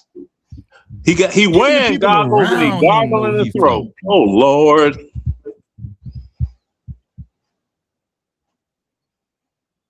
You don't believe me? Oh hell! Let me pull out one of my props because I find that DJ got to put me on the big screen for this. And here's another thing. And you all will laugh if I find it. Oh, hit it! Oh here's shit! Another thing. It's about to go down. Not only does Anton have a pattern of lying, this is my impression he has of a breathing. pattern of saying SMD to people, to men. Like he has a pattern of saying SMD. Oh, I need a hat. Damn. Suck my D. He just has a pattern I need of saying to put a hat on. He don't care who you are. He'll say it to I'm freezing right now. now. To you if he cool with you. He'll say it to you if he. Anton is reckless. Anton's reckless. And he ain't ready for this. He says it. He says it in a place where he feels like he's safe. I can see clearly now. The rain is gone. Anton, you're gonna get your security. I like crazy. Y'all need to cut. You're gonna get your security effed up, dog. You're gonna get your security effed up one of these days. I'm David Ruffin. Ruffin. Get annihilated. They gonna go straight through you, and then they gonna get your security too. I'm David Ruffin. That's why I know you ain't been to places I've been, Anton. You He ain't ain't going to a place where niggas make shit. it rain whenever I want it to. Oh, I can tell it. I forgot the lyrics. You be on this damn red app talking tough. You doing the same thing. Exactly. I'll doggone wiggle my doggone non-throbbing manhood in his face. You can't go to places I go to. Nigga, no, I ain't trying to go to jail. Exactly. I'll fight in his general direction. I can feel me digging off. What? He feel digging. He feel me right digging. Now. What did he? Wait a minute. Did he say he could feel me digging? Feel me. Ooh, he can feel me. Ooh. He sounds so sexual. Boy, y'all crazy, bro. Oh, drink some water. Drink some more water. You sound so sexual. I'm just a DJ. It was just whenever he's so sexual. It's just whenever he was like, I ain't gonna lie to you. This motherfucker look left up, and that is a good sign of a person is lying. Even the people around him don't respect him. Ooh, Freezy probably somebody in the chat said I made something up. No, I was asked a question about a couple and their divorce.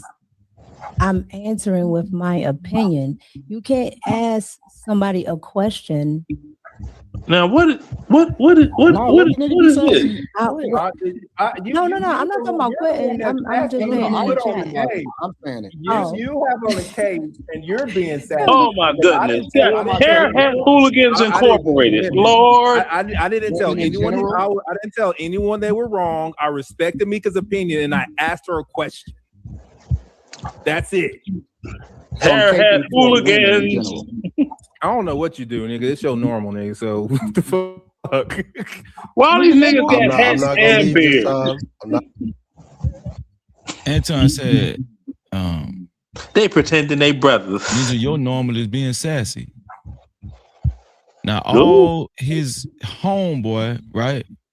said was, "You known for that, Anton. You known for that." He said sassy. Said, Ninja, you known for being sassy. He said it again. Look at him.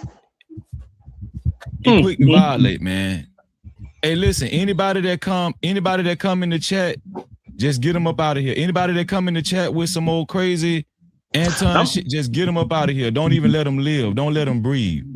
I'm about to find his. You ain't gonna be on your best behavior and act like you got some sense. Get their ass up out of here. I'm gonna have to find his YouTube. His YouTube channel. I'm not gonna leave. We want to talk about normal. I'm gonna have to find his YouTube channel and listen. Hit Let the him like know how button if you're watching. sexual he Please hit sounds. the like button. Hit the like button if you can. Please hit the like button. Shout out to the 181 people that hit the like button. Hold on, let me do this because we gotta read some more super caps. Hold on, y'all. Super chat. Shout out to. So is he gonna keep his word this time? Or is he gonna lie? Did he just say it for the cameras? Is he lying again? If Both of for them once in niggas his got- life he's gonna keep his word and tell the truth? Hey, Landon, both of them niggas got thick ass glasses. Man, all three of y'all got For thick once in ass his life, glasses. is he really gonna try to be a conservative Christian? 3 blind mice. There they go. 3 blind mice. Don't nobody see through this bullshit. Bro, you need to put some chapstick on Is the it lips, Jeff? bro. I'm saying, He completely. Am I on an island by my damn self? I mean, I'm just no captivity. I'm just saying, like, is it just me? That dude needs to spray his lips down with doggone Carefree Curl moisturizer. No, he need goddamn Lubriderm, nigga. That old school had Lubriderm. He need shea butter beeswax.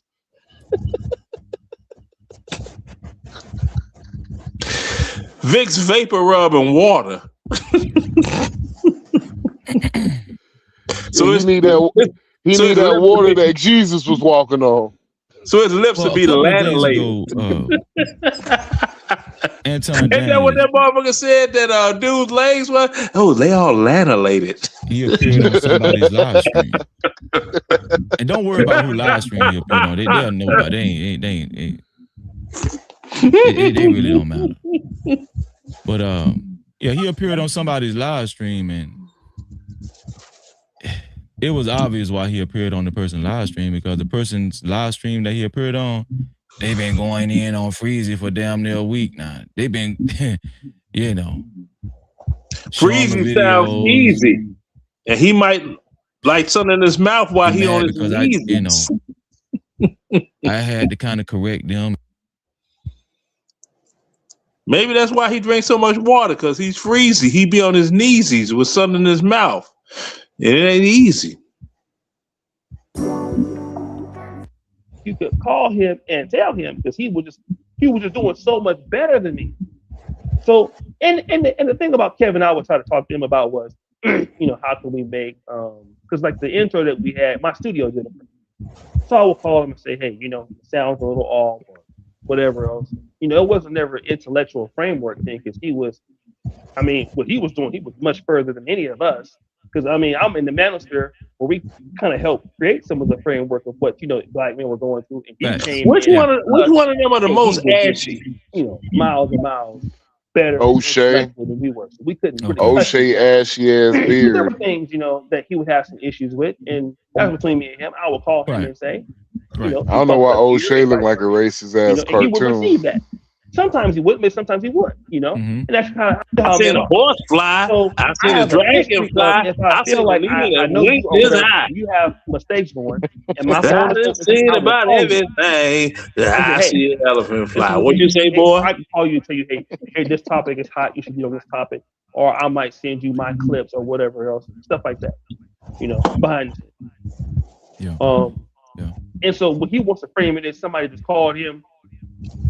Like O'Shea, like I would just show up and O'Shea, that's my guy, man. I really rock with him or whatever. Like we was like really buddy. Man, Leonard, and I had never even talked to him before. I got a big ass nose, but that's a big goddamn nose, boy. He might call me, That nigga breathing all the white man's 3 or 4 air. times. So Anton Daniels doesn't have a problem with telling Well, the he truth. overweight. I seen that He live stream. Africa. I seen that live stream. And listen, if you're watching, make sure you hit the subscribe button and make sure you hit the notification bell after you subscribe. If y'all enjoying the show, subscribe and make sure you hit that notification bell. We got O'Shea Duke Jackson in the building. I seen that live stream, O'Shea, and he tried to make it seem like you was just a petty ass nigga. Like, yeah, he just called me for gossiping.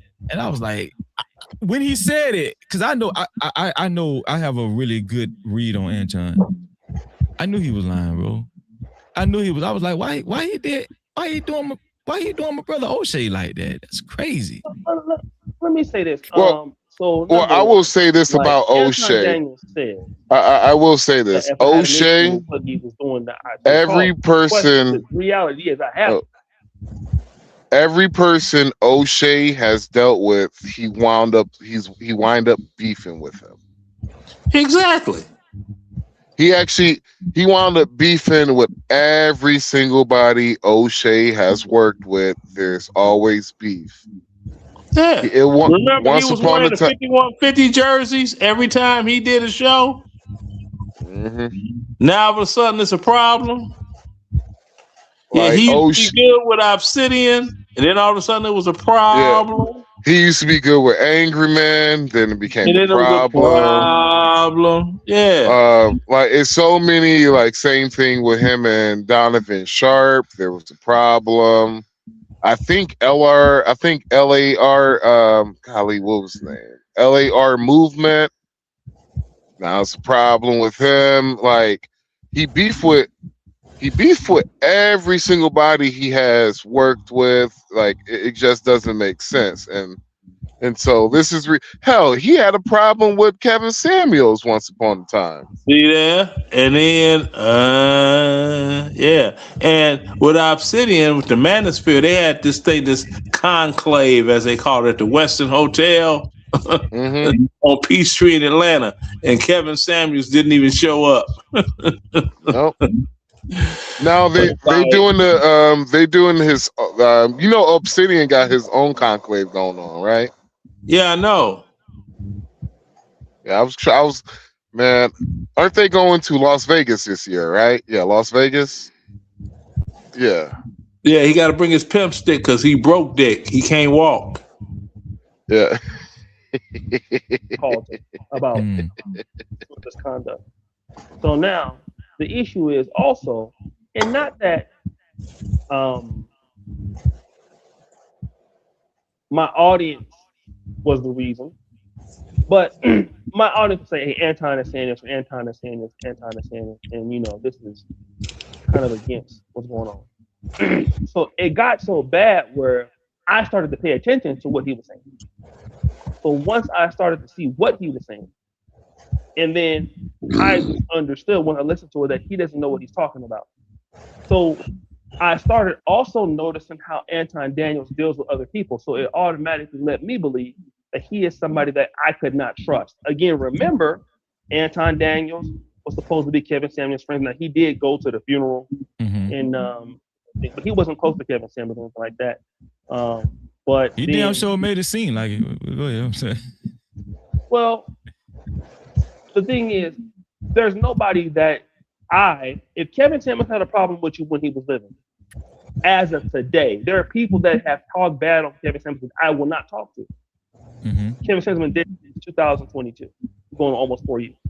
Right. So if you were really rocking with Kevin Samuels and you knew that Fresh and Fit really didn't fuck with him, then you apologized to Fresh and Fit, so really you didn't care about Kevin, even if you would have went to his funeral. Because his mom sends me, I couldn't make it, I was in Europe. I sent $1,000 to Kevin Samuels' funeral. His mom sends me a Christmas card every year. And from my mother and me. Wow. So because we was doing a lot of editing for Kevin Samuels for free in my studio. So yeah, the last intro Kevin Samuels had out, we made it. There's a lot of things that go behind the scenes in Black YouTube that happen that nobody know that I'm behind it or know something about it. We just don't tell everybody. You know, but so why the reality would is that you, Anton Daniels moves if you're good at something, why that do it for free? are beneficial to him. So since Kevin has passed away, there is no reason why he need to be loyal to Kevin. But when Kevin was alive, he felt that would he just ride waves all day. That's all he does. And that's why he don't have no infrastructure in this business, because he's just trying to ride clout and trying to ride. That's why his positions change so much. You know what, O'Shea? What you're saying makes a lot of sense, because obviously that's the reason. I remember he showed up on Kwame Brown's platform and he got into it with Gilbert Arenas, and he was basically grandstanding on Gilbert Arenas, saying that he got more money than Gilbert Arenas. I don't know why Anton think he got more money than these NBA guys, but I'm pretty sure Anton got a substantial amount of money. But I'm talking about he trying NBA guys, and he called out Gilbert Arenas. Gilbert Arenas ended up coming on Kwame's show. Then Anton kind of quieted. Go ahead. No, I understand.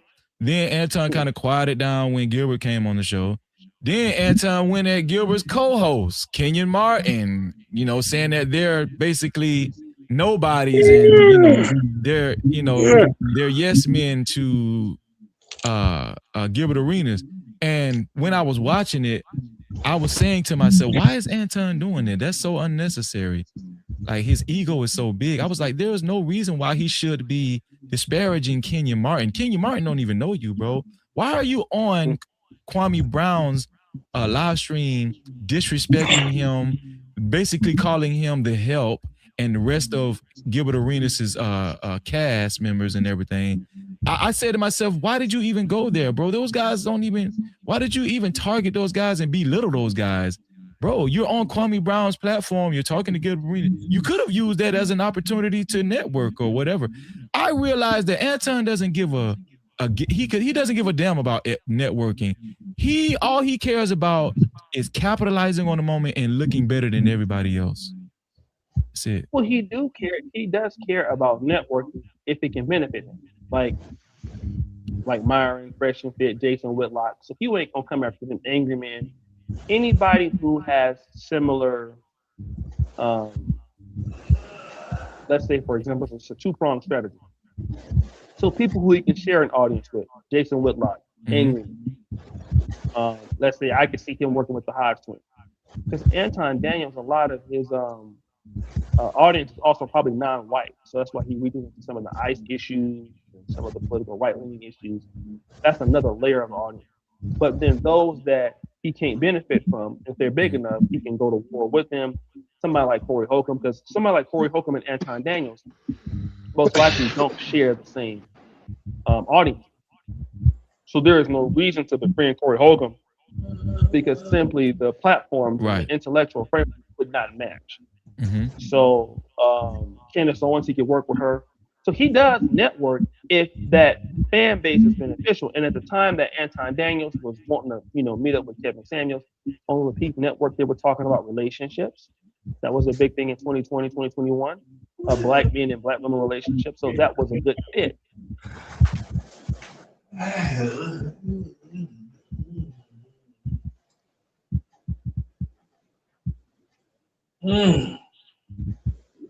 Hey.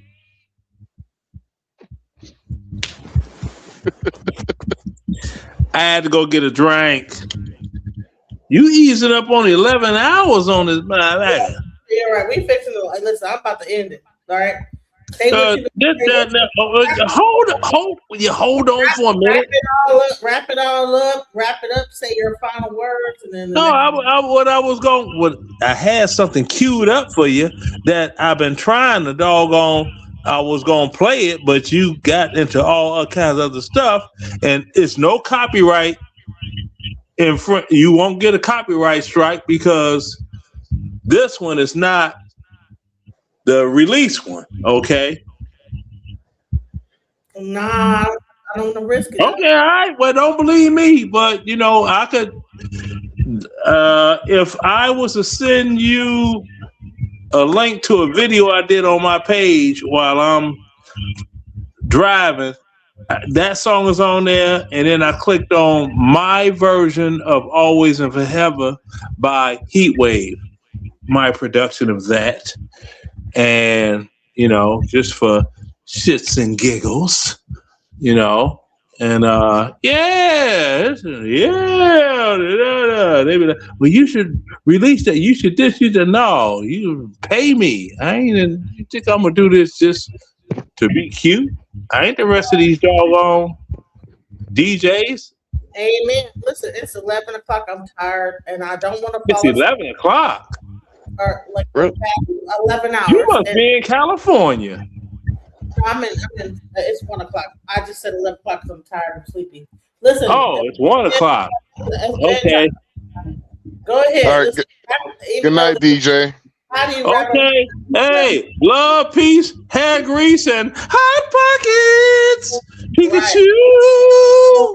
Just when I thought I couldn't find my way out, yeah, I searched the God in me to find my way out. I know it can seem way out, but the Creator flows to and through me from way out. I'm talking way out, yeah, yeah, yeah. See, if you believe in the God in you,